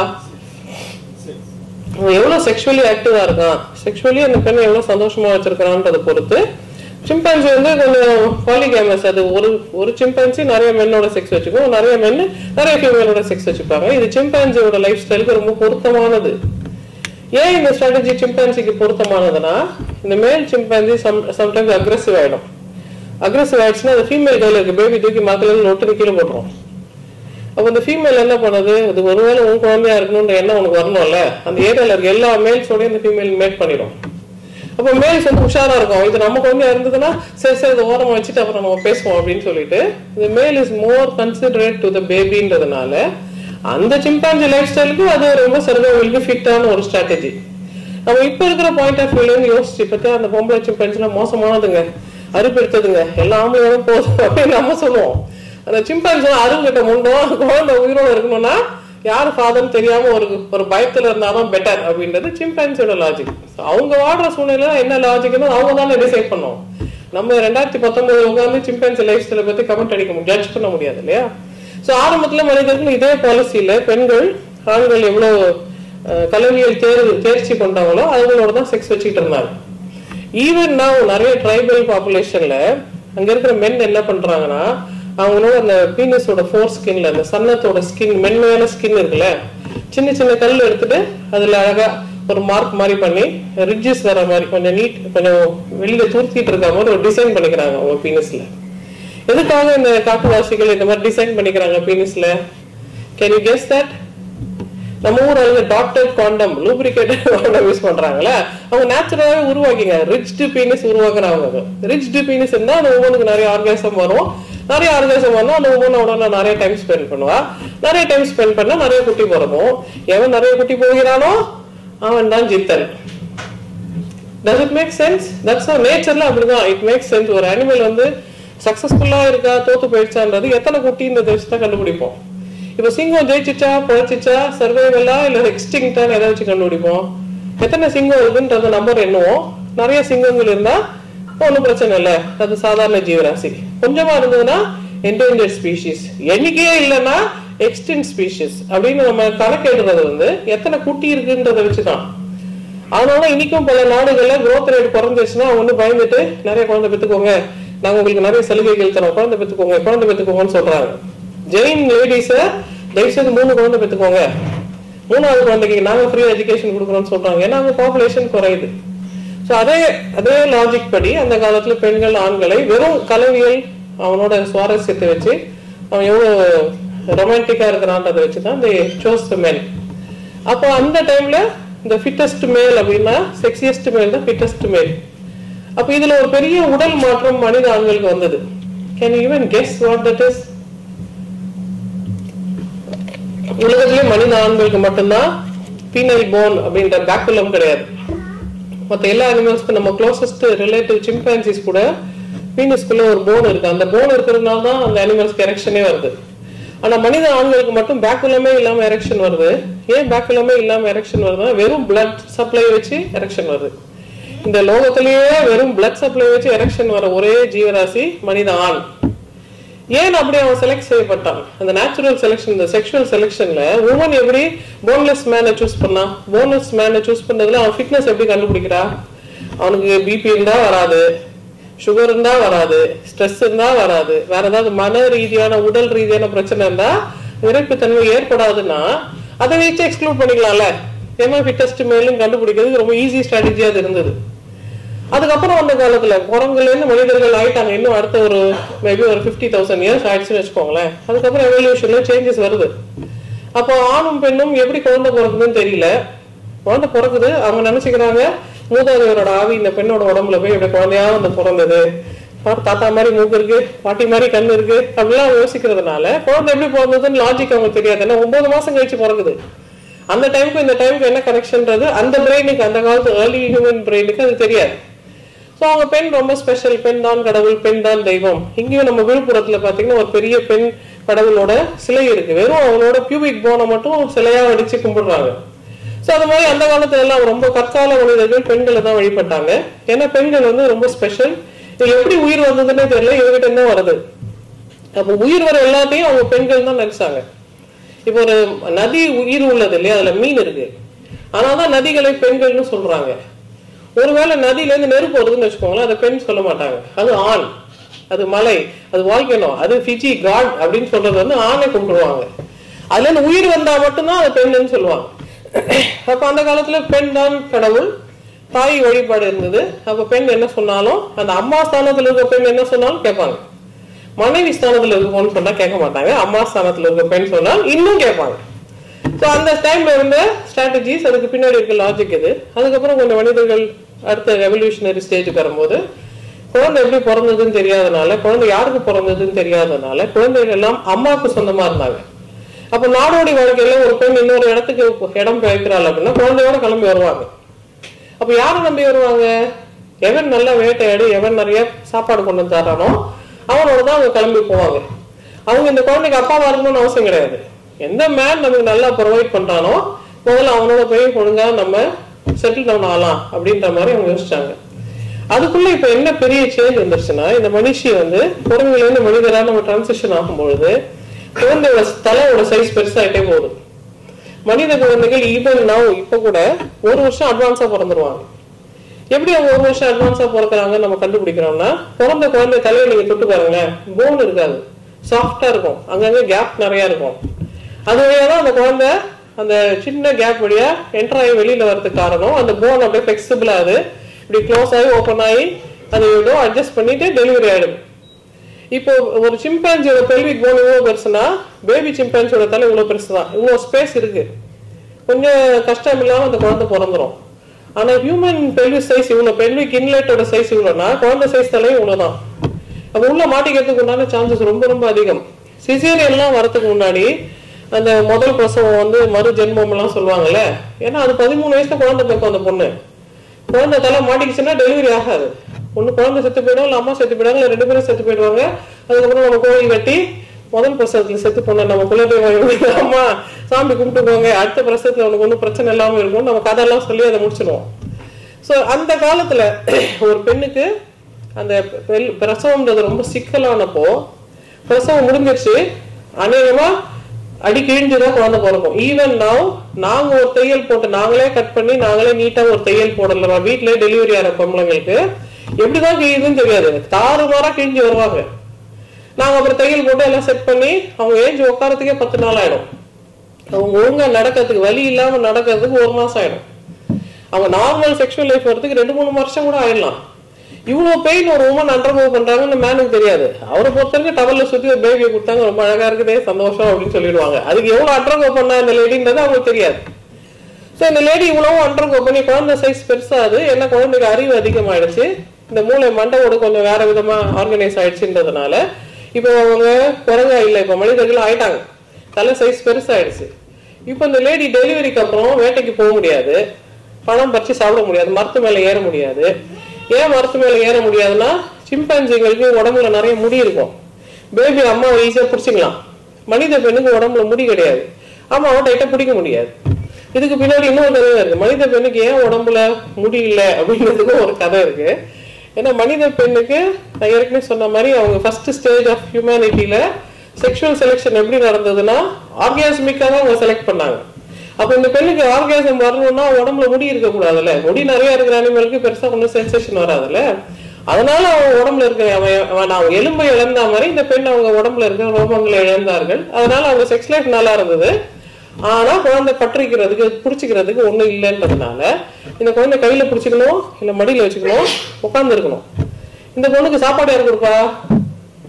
ஒரு பாட்டியோ தாத்தாவோ அத்தையோ கொடுக்க முடியாது, ஹஸ்பண்ட் தான் கொண்டாந்து தரணும். யார் அந்த குழந்தையோட ஜெனட்டிக் பார்ட்னரோ, அந்த அம்மாவுக்கு யார் ஜெனட்டிக் பார்ட்னரோ அவர் தான் வேட்டைக்கு போகணும். அந்த கான்செப்ட் எல்லாம் மாறினதுனால ஓகே இது நம்ம குழந்தை, நம்ம 2 பேரும் சேர்ந்து பெற்ற குழந்தை, நம்மளாம் டிராவல் பண்ணிட்டே இருக்கோம், நான் மட்டும்தான் உங்களை இருந்துகிட்டே இருக்கேன், நான் தான் உங்களுக்கு இந்த குழந்தையோட father, I take care of the child. அப்பயும் பெண் தான் தெய்வம். ஏன்னா குழந்தை எப்படி வந்ததுன்னு அவங்களுக்கு தெரியாது. நான் கூட இருந்தேன், குழந்தை வந்துச்சு, அதனால நான் பாத்துக்கிறேன்ற கான்செப்ட்ல அவங்க இருந்தாங்க. அப்ப இந்த பெண் இந்த குழந்தைய பாத்துக்கிறாங்க, இந்த குழந்தை கூட இருக்கிறாங்க. She is becoming dependent, more and more dependent. இவங்க டிபெண்டா இருக்கிற காலத்துல இவங்க சார்புல வேட்டை, இவங்களுக்கு சார்புல உணவு கொண்டாந்து கொடுக்கறது அவங்க குடும்பத்துல இருக்கிற ஆண்களோட வேலையா இருக்கு. அப்ப ஆண் பெண் உறவுல நட்பு, காதல், வெவ்வேறு விதமான ரியாக்ஷன்ஸ் வருது. அதுக்கப்புறம் இவங்க ஆடு மாடு மேய்க்க ஆரம்பிக்கிறாங்க. ஆடு மாடு மேய்க்க ஆரம்பிக்கும் போது ஒரு முக்கியமான விஷயத்த ஆண்கள் கண்டுபிடிக்கிறாங்க. ஏன் ஆடு மாடு மேய்க்க பெண்கள் போல? ஏன்னா இப்ப பிரசவம் ரொம்ப கஷ்டமா இருக்கு. முன்ன மாதிரி நம்ம குரங்கா இருந்தப்போ பிரசவம் ரொம்ப ஈஸி. ஆனா மனிதர்கள் ஆயிட்ட பிறகு பிரசவம் கஷ்டம்ன்றதுனால இந்த பெண்களால முன்ன மாதிரி ஓட முடியாது, மரம் ஏற முடியாது. ஏன்னா பிரசவத்துல அவங்களோட எலும்பு விரிஞ்சிடும். திரும்ப அவங்களால பழைய மாதிரி ஓடுறதுக்கு கொஞ்சம் டைம் ஆகுன்றதுனால ஷீ டேக்ஸ் அ பிரேக். அதுக்குள்ள அடுத்த பேபி, பிரேக், அடுத்த பேபி, பிரேக், அடுத்த பேபினா 12 குழந்தை பெத்த லேடி என்ன பண்ணுவாங்கன்னு பாத்துக்கோங்க. ஸோ ஷி கேனாட் பி முன்ன மாதிரி அஜயில, குரங்கு மாதிரி அஜயில இருக்க முடியாதுன்றது பிசிக்கலி அவங்களுக்கு இருக்க ஒரு ஹேண்டிகேப். ஸோ இந்த காலத்துல அவங்களால வேட்டைக்கு போக முடியாது. ரொம்ப பெரும் வெளியில போய் வேட்டையாடுறது it's usually a man's job. ஏன்னா அவ்வளவு பெரிய டெரிட்டரியை பெட்ரோல் பண்ணணும், ஒரு உமனால பெட்ரோல் பண்ண முடியாது. அப்போ ஆடு மாடெல்லாம் அவங்க குதிரை ஏறி சவாரி பண்ற பழக்கங்கள்லாம் இப்ப இல்ல. நடந்தா போகணும், ஏன் போக முடியாது, வீல் இன்னும் கண்டுபிடிக்காத காலம்னு வச்சுக்கோங்களேன். அப்போ இந்த பெண்கள் வந்து சரி நான் இங்க இருக்கிறேன், இந்த 12 குழந்தைங்களை நான் 1 டசன் புள்ளைய நான் மேய்ச்சிட்டு இருக்கேன், நீங்க போய் நம்ம மாடு மாடுலாம் மேய்ச்சிட்டு வாங்கன்னு சொல்லுவாங்க. இப்ப ஆடு மாடு மேய்க்கிறவர் காலையில இருந்து நைட் வரைக்கும் அங்கேயே மேய்ச்சிக்கிட்டே இருக்கணும்னா இவரு எல்லாம் பார்த்துட்டு இருப்பார். சன்லைட் எப்படி வந்தது, மூன் லைட் எப்படி வந்தது, ஸ்டார் எப்படி வந்தது, அனிமல்ஸ் எப்படி பிஹேவ் பண்ணுது எல்லாம் பார்ப்பாரு. அப்ப இவரும் பார்ப்பாரு, இதையும் பார்ப்பாரு. இந்த மேல் அனிமல் தான் ஸ்பெர்ம் ஃபீமேலுக்கு டெபாசிட் பண்ணுச்சு, ஃபீமேல் ரிவர்ஸ்ல ஸ்பெர்மை டெபாசிட் பண்ணல. அப்ப இவங்க பார்த்தோன்னா என்ன நினைப்பாங்க, அது உயிர் ஆம்பளை கிட்ட இருந்தா வருதா, இவ்வளவு நாள் நம்மளுக்கு தெரியாம போயிடுச்சு, பொம்பளை கிட்ட இருந்து வருதுன்னு நம்ம நினைச்சோமே, கடைசியில பார்த்தா அது ஆம்பளை கிட்ட இருந்து வருதான்ப்பா அப்படின்னு சொல்லி அது ரொம்ப எக்ஸைட்டிங் நியூஸா இருந்திருக்கு. அன்னில இருந்து எல்லாத்தையும் கடகடன்னு அவங்க மாத்த ஆரம்பிச்சிட்டாங்க. அப்ப உயிர் உங்ககிட்ட இருந்து வரல, எங்க கிட்ட இருந்தா வருதுன்னா இவ்வளவு நாள் நீங்க ஏமாத்தினீங்களா, அப்ப எல்லாம் போக வச்சுட்டீங்களா, இனிமே நீங்க சாமி கிடையாது, இனிமே நாங்க தான் சாமி அப்படின்னு சொல்ல ஆரம்பிச்சிட்டாங்க. இந்த டிரான்சிஷனை நம்ம ஊர்ல எல்லாம் நிறைய ரிட்டர்ன் லிட்ரேச்சர் இருக்குன்றதுனால நம்ம ஊர்ல இந்த டிரான்சிஷன் நீங்க ரொம்ப ஸ்ட்ராங்கா பார்க்கலாம். முதல் பெண் தெய்வங்கள்லாம் வந்து காட்டுல வேட்டையாடுற பெண்களா இருப்பாங்க, கொற்றவை மாதிரி தெய்வங்கள்லாம் வேட்டையாடுவாங்க. அதுக்கப்புறம் அவங்க பையனுங்கெல்லாம் வந்து சாமி ஆயிடுவாங்க. அவங்க ஹஸ்பண்ட் சாமியால, அவங்க பையன் தான் சாமியானாரு. ஏன்னா அம்மாவோட பவர், அம்மாவோட வேலு, அம்மாவோட வெற்றி எல்லாம் பையனுக்கு கொடுத்ததுனால அம்மாவோட சிங்கம், அம்மாவோட என்ன பூர்ண சந்திரன் எல்லாம் பையனுக்கு கொடுத்துட்ட பிறகு பையன் வந்து கிங்டம் ஹேண்டில் பண்ற மாதிரி டிரான்சிஷன் நம்ம கல்ச்சர்லயே நம்ம ஹிஸ்டரியில பார்ப்போம். ஸோ இப்போ அடுத்த ஜென்ரேஷன்ல அடுத்த ஃபியூ ஜென்ரேஷன்ஸ்க்கு அப்புறம் இந்த மேன் என்ன பண்ண ஆரம்பிச்சிட்டாங்க, இப்போ எல்லா குழந்தையும் எனக்கு பிறந்தது, நீ வெறும் மண்ணு தான், நான் தான் விதை போட்டேன், விதை என்னுடையதுன்றதுனால எனக்கு தான் ஓனர்ஷிப் இருக்கு, அப்போ உமனுக்கு ஓனர்ஷிப் கிடையாது. அந்த டைம்ல வந்து ரிலீஜன்ஸ் எல்லாம் பாருங்களேன் எக்ஸாக்டா தான் சொல்லுவாங்க. நம்ம இந்து மதத்துலயும் நீங்க பாத்தீங்கன்னா பிறகு உயிர் எப்படி வந்தது, முதல் லைஃப் எப்படி ஃபார்ம் ஆச்சுன்றதுக்கு இவங்க ஒரு கதை சொல்லுவாங்க. அந்த கதையில பிரஜாபதி வந்து மாஸ்டர்பேட் பண்ணி செமன் கீழே விழுந்து ஒரு பயந்தோ போய் ஐயோ செமன்லாம் கீழே விழுந்துச்சு, மண்ணில் பட்டதெல்லாம் மீன் ஆயிடுச்சு, செடியில பட்டதெல்லாம் செடி ஆயிடுச்சு, பூல பட்டதெல்லாம் பூ ஆயிடுச்சு, இப்படிலாம் ஆயிடுச்சு, நான் அவ்வளவு பெரிய தப்பு பண்ணிட்டேன் அப்படின்னு போய் காடு கிட்ட சொல்லி, காடு வந்து நீ கவலைப்படாத, அதனால நம்ம வந்து பயந்துக்க வேண்டாம், உயிர் வந்துருச்சு, ஆனா நீ பெரிய தப்பு பண்ணிட்ட, இனிமேல் தப்பு பண்ணக்கூடாது, ஏன்னா உயிர் உங்ககிட்ட என்ன வருது அப்படின்ற மாதிரிலாம் கதை சொல்லுவாங்க. இப்ப நம்ம ஹைண்ட் செட்ல இருந்து பார்த்தா நம்ம எவ்வளவு கேவலமான கதை சொல்லிருக்கீங்க. நீங்க ஒரு 23 குரோமோசோம் வச்சு எப்படிடா உயிர் வந்ததுன்னு நம்ம கேட்போம். அதுவும் மனுஷ ஜீனை வச்சு எப்படி செடி வந்தது, மனுஷ ஜீனை வச்சு எப்படி மீன் வந்தது, சம்பந்தமே இல்லாத கதை சொல்லியிருக்கீங்க. நம்ம இப்ப அதை சென்சார் பண்ணுவோம். பட் அவங்களுக்கு அப்ப இட் மேட் சென்ஸ், என்கிட்ட தான் உயிர் வருது, எல்லா உயிரும் என்கிட்ட தான் வருது அப்படின்னு அவங்க நினைச்சிட்டாங்க. சோ அந்த காலத்துலதான் ஆண்குறி வழிபாடு, ஆண் வழிபாடெல்லாம் வர ஆரம்பிச்சது. அப்போ அந்த டிரான்சிஷன்ல அவங்க என்ன பண்ண ஆரம்பிச்சிட்டாங்கன்னா, அப்போ பெண்களை குஷிப்படுத்தணும்னா நிறைய ஆண்களை அவங்களுக்கு நம்ம காணிக்கையா செலுத்தினா, காவு கொடுத்தா, படா வெட்டி அம்மனுக்கு படைச்சா மழை பெய்யும் அப்படின்னு. டயானான்னு ஒரு காடஸ் இருந்தாங்க, கிரேக்க இதிகாசத்துல வருவாங்க. டயானா தான் நம்ம ஊர் ஈக்குவலன்ட் டயானாக்கு யாருன்னு பார்த்தா பார்வதி, சரஸ்வதி. அப்போ சரஸ்வதி ஒரிஜினலி நம்ம ஊர்ல நம்ம சொல்ற இந்த முப்பெரும் தேவியர் இருக்காங்கல்ல, பார்வதி, சரஸ்வதி, லக்ஷ்மி, இவங்க எல்லாம் ஒரிஜினலி இந்தியன் காட்ஸ் கிடையாது, இவங்க Greek gods. Alexander the great இந்தியாவுக்கு வந்து இங்க எஸ்டாப்ளிஷ் பண்ண பிறகு அப்படியே அந்த கருத்தாக்கம் நம்ம ஊர்ல பரவிடுச்சு. அதுக்கு முன்னாடி நம்ம ஊர்ல இந்த முப்பெரும் தேவியர்லாம் கிடையாது. பட் அவங்க ஊர்ல அந்த முப்பெரும் தேவியர்ல ஒருத்தி வந்து இந்த பிள்ளை பிறப்புக்கு உண்டான காடஸ், ஆர்டெமிஸ் டயானான்ற காடஸ் வந்து பிள்ளை பிறப்புக்கு உண்டான காடஸ். அவங்களுக்கு ஒரு திருவிழா பண்ணும்போது அவங்க என்ன பண்ணுவாங்கன்னா, நிறைய மிருகங்களோட அந்த டெஸ்டஸ் எல்லாம் கட் பண்ணி மாலை மாலையா டெஸ்டஸ் மாலையா போட்டு வச்சிருப்பாங்க அந்த காடஸ்க்கு. ஏன் டெஸ்டஸ் மாலை போட்டாங்க ஒரு ஃபீமேல் காடஸ்க்கு? அவங்க ஊர் லாஜிக் யோசிச்சு நீங்க சொன்னோம், டெஸ்டஸ் மாலை ஒரு ஃபீமேல் காடஸ்க்கு எதுக்கு போடணும்? உனக்கு ஆம்பளைக்கு ரொம்ப பிடிக்கும்ல, பார் ஆம்பளையோட பெஸ்ட் பாட்டை நான் உனக்கு தரேன் அப்படின்றது ஒண்ணு. அப்போ ஃபர்டிலிட்டி இன்க்ரீஸ் ஆகும், செடி கொடிகள் நிறைய வளரும், மகசூல் அதிகமாகும், குழந்தை பிறப்பு அதிகமாகும். இதுக்காக தான் அவங்க அந்த காடஸ்க்கு இதெல்லாம் கொடுத்தாங்க. மற்றபடி இந்த காடஸ் மேல ஒரு பெரிய தனிப்பட்ட அன்பு பாசனம் கிடையாது. வேலை நடக்கணும்னா அவங்களுக்கு கொஞ்சம் பிரைப் கொடுக்கறது தான். ஸோ இந்த மாதிரி டிரான்சிஷன்லாம் வந்த பிறகுதான் கொஞ்சம் கொஞ்சமா இந்த அம்மா மேல இருக்க அந்த பவர், மகன் கிட்ட இருந்த பவர் ஜென்ரலி எல்லா மென்னுக்கும் போக ஆரம்பிச்சிருச்சு. அப்ப ஜென்ரலி எல்லா மென்னுக்கும் பவர் வந்த பிறகு இப்ப ஆண் தான் ஆதிக்கம் மிக்கவன்ற மாதிரி இவங்க கதையெல்லாம் எழுத ஆரம்பிச்சிட்டாங்க. ஆனா முதல்ல கடவுள் வந்து என்ன படைச்சார்னா, அதை படைச்சார், இதை படைச்சார், எல்லாத்தையும் படிச்சுட்டு ரொம்ப போர் அடிக்குதுன்னு ஆம்பளை படைச்சார். ஆம்பளைக்கு விளையாடுறதுக்கு வேலை செய்யறதுக்கு யாருமே இல்லைன்றதுனால அதுக்கிறதுனால அவர் தூங்க வச்சு எலும்பு எடுத்து பொம்பளை படிச்சிட்டார் அப்படின்னு ஒரு கதை சொல்லுவாங்க. அது வரைக்கும் ஓகே, கதையில பரவாயில்ல. எந்த எலும்புன்றது ஒரு ப்ராப்ளமே. ஆக்சுவலி அவங்க கரெக்டா தான் சொல்லியிருக்காங்க. அவங்க சொன்னது வந்து ஒரிஜினல் ஆர்மேனிக்ல அவங்க வெறும் எலும்புன்னு தான் சொன்னாங்க. நம்ம ஆளுங்க தான் ரிப்புன்னு மாத்திட்டாங்க. அவங்க சொன்ன எலும்பு எந்த எலும்புன்னு உங்களுக்கு தெரியுமா? நான் ஏற்கனவே ஒரு எலும்பை பத்தி சொன்னேன். மனித ஆணுக்கு ஒரு எலும்பு இல்லைன்றது இவங்களுக்கு தெரிஞ்சிருக்கு. ஏன்னா அங்க வேட்டையெல்லாம் ஆடி இருக்காங்க, அனாட்டமி எல்லாம் அவங்களுக்கு தெரிஞ்சிருக்கு. இவனுக்கு மட்டும் இல்லையா? மற்ற மிருகத்துக்குலாம் உங்களுக்கு நீளமாலாம் எலும்பு இருக்கு, இவனுக்கு மட்டும் அவன் செத்து போய் புதைச்ச பிறகு திருப்பி போய் புதை எலும்பு காணவே அப்படின்னு அவங்க யோசிச்சிருக்காங்க. அப்போ அந்த எலும்பு தான் பொம்பளை அப்படின்னு அவங்க ஆரம்பத்துல ஏதோ கதை சொல்லியிருப்பாங்க போல இருக்கு. அதுக்கப்புறம் அது மத கோட்பாடு எல்லாம் வர ஆரம்பிச்சிருச்சு. இப்ப பிரச்சனை என்னன்னா, மதத்துல வந்த பிறகு இது சும்மா அந்த சமயத்துல சொன்ன கதை யாரும் நம்ப மாட்டாங்க. உண்மையிலே கடவுள் வந்து எழுதிட்டாருங்க, ஏன்னா அதனால இப்படி நடந்ததுங்க அப்படின்னு அவங்க சொன்னாங்கன்னா நம்ம எவ்வளவு போய் எக்ஸ்பிளைன் பண்ணாலும் அந்த லாஜிக்கை நம்மளால பிரேக் பண்ண முடியாது. ஏன்னா அவங்க it is real divine word, word of God அப்படின்னு நினைக்கிறாங்க. பட் இந்த வேர்ட் ஆஃப் காட் கிடையாது. அந்த காலத்துல இருந்து ஒரு புரிதல், with more information we refine our thinking. இல்ல எவ்வளவு இன்ஃபர்மேஷன் இருந்தாலும் என் திங்கிங் ரிஃபைன் பண்ண மாட்டேன், அதே பழைய திங்கிங்ல தான் இருப்பேன்னு சொல்றது வந்து புத்திசாலித்தனம் கிடையாது. But some people tend to be like that. So இதுக்கப்புறம் அந்த காலத்துல தான் ஆண்கள் இப்போ பவர்ஃபுல் ஆயிட்டாங்க. இதுக்கப்புறம் பெண்கள் ஆண்கள் எப்படி தேர்வு செய்தாங்க? ஏற்கனவே சொன்ன மாதிரி முன்ன நிறைய ப்ரொவைட் பண்ற மேனை சூஸ் பண்ணாங்க. இப்போ இவங்கிட்ட போர் கருவிகள் வந்துருச்சு, இவன் அரசனாக இருக்கிறான். அப்போ பெண்கள் ஆண்கள் எப்படி தேர்வு செய்வாங்க? இப்ப என்ன ப்ரொடெக்ட் பண்ணா போதும், எதிரி நாட்டுக்காரன் வந்து நிறுத்திட்டு போகாத அளவுக்கு இவனை ப்ரொடெக்ட் பண்ணா சரி இவனுக்கு நம்ம விசுவாசமா இருக்கலாம் அப்படின்னு பெண்கள் அவங்க செலக்ஷன் கிரைட்டீரியாவை மாத்துறாங்க. அதற்காக கொஞ்சம் ரொம்ப காலம், ஏன்னா இது பெண் அடிமைத்தனம் அப்பல இருந்து ஆரம்பிச்சது, ரொம்ப காலம் இதே சிச்சுவேஷன் தான் நம்ம இருந்தோம். அதுக்கப்புறம் அக்ரிகல்ச்சர் ரெவல்யூஷன் வந்தது, இண்டஸ்ட்ரியல் ரெவல்யூஷன் வந்தது. இண்டஸ்ட்ரியல் ரெவல்யூஷன் அப்பதான் பெண்கள் வேலைக்கு போக ஆரம்பிக்கிறாங்க. அப்புறம் வேர்ல்டு வார்லாம் வந்தது, அப்போ இன்னும் பெண்கள் அதிகமா வேலைக்கு போக ஆரம்பிக்கிறாங்க. முதல்ல வாழ்க்கையில வருமானம்ன்றது பெண்கள் கையில கிடைக்குது. வருமானம் கிடைச்ச பிறகு பெண்கள் என்ன நினைக்கிறாங்க, நீயும் சம்பாதிச்ச நானும் சம்பாதிச்சேன், நீயும் வேலைக்கு போனேன் நானும் வேலைக்கு போனேன், அப்ப ஈக்குவாலிட்டி வரணும் தானே அப்படின்னு சொல்லிட்டு முதல்ல அவங்க ஈக்குவாலிட்டிக்காக ஃபைட் பண்றாங்க. அப்ப ஈக்குவாலிட்டிக்காக ஃபைட் பண்ண பிறகு இந்த ஆண்கள் என்ன சொல்லிருக்கணும், ஆமாமா இவ்வளவு நாள் தப்பு பண்ணிட்டோம், இவ்வளவு நாள் ஹிஸ்டாரிக்கலி நம்ம பெரிய பிளண்டர் தான் பண்ணிருக்கோம், நீ சொல்றது கரெக்ட், நம்ம ரெண்டும் சமமான மனிதர்கள் தான், ஆக்சுவலி நீ தான் குழந்தை பெற்று தர, அதனால நீ கொஞ்சம் எக்ஸ்ட்ரா ஸ்பெஷல், ஓகே பீஸ் அப்படின்னு அவங்க சொல்லியிருக்கணும்ல. ஆனா அவங்க சொல்லல. நிறைய பெரிய அந்த காலத்து சயின்டிஸ்ட் எல்லாம் என்ன சொன்னாங்கன்னா, ஒரு பெண் வந்து பயாலஜிக்கலி அவ வந்து இன்ஃபீரியர், அவ வீக்கு, அவ ஜத்தி, அவ முண்டம், அவ வேஸ்ட், இன்னும் ரொம்ப ஓவரா பேசுறா, இப்போ பொம்பளை வந்துட்டு இப்படிலாம் பேசக்கூடாது தெரியுமா அப்படின்னு சொல்ல ஆரம்பிச்சாங்க.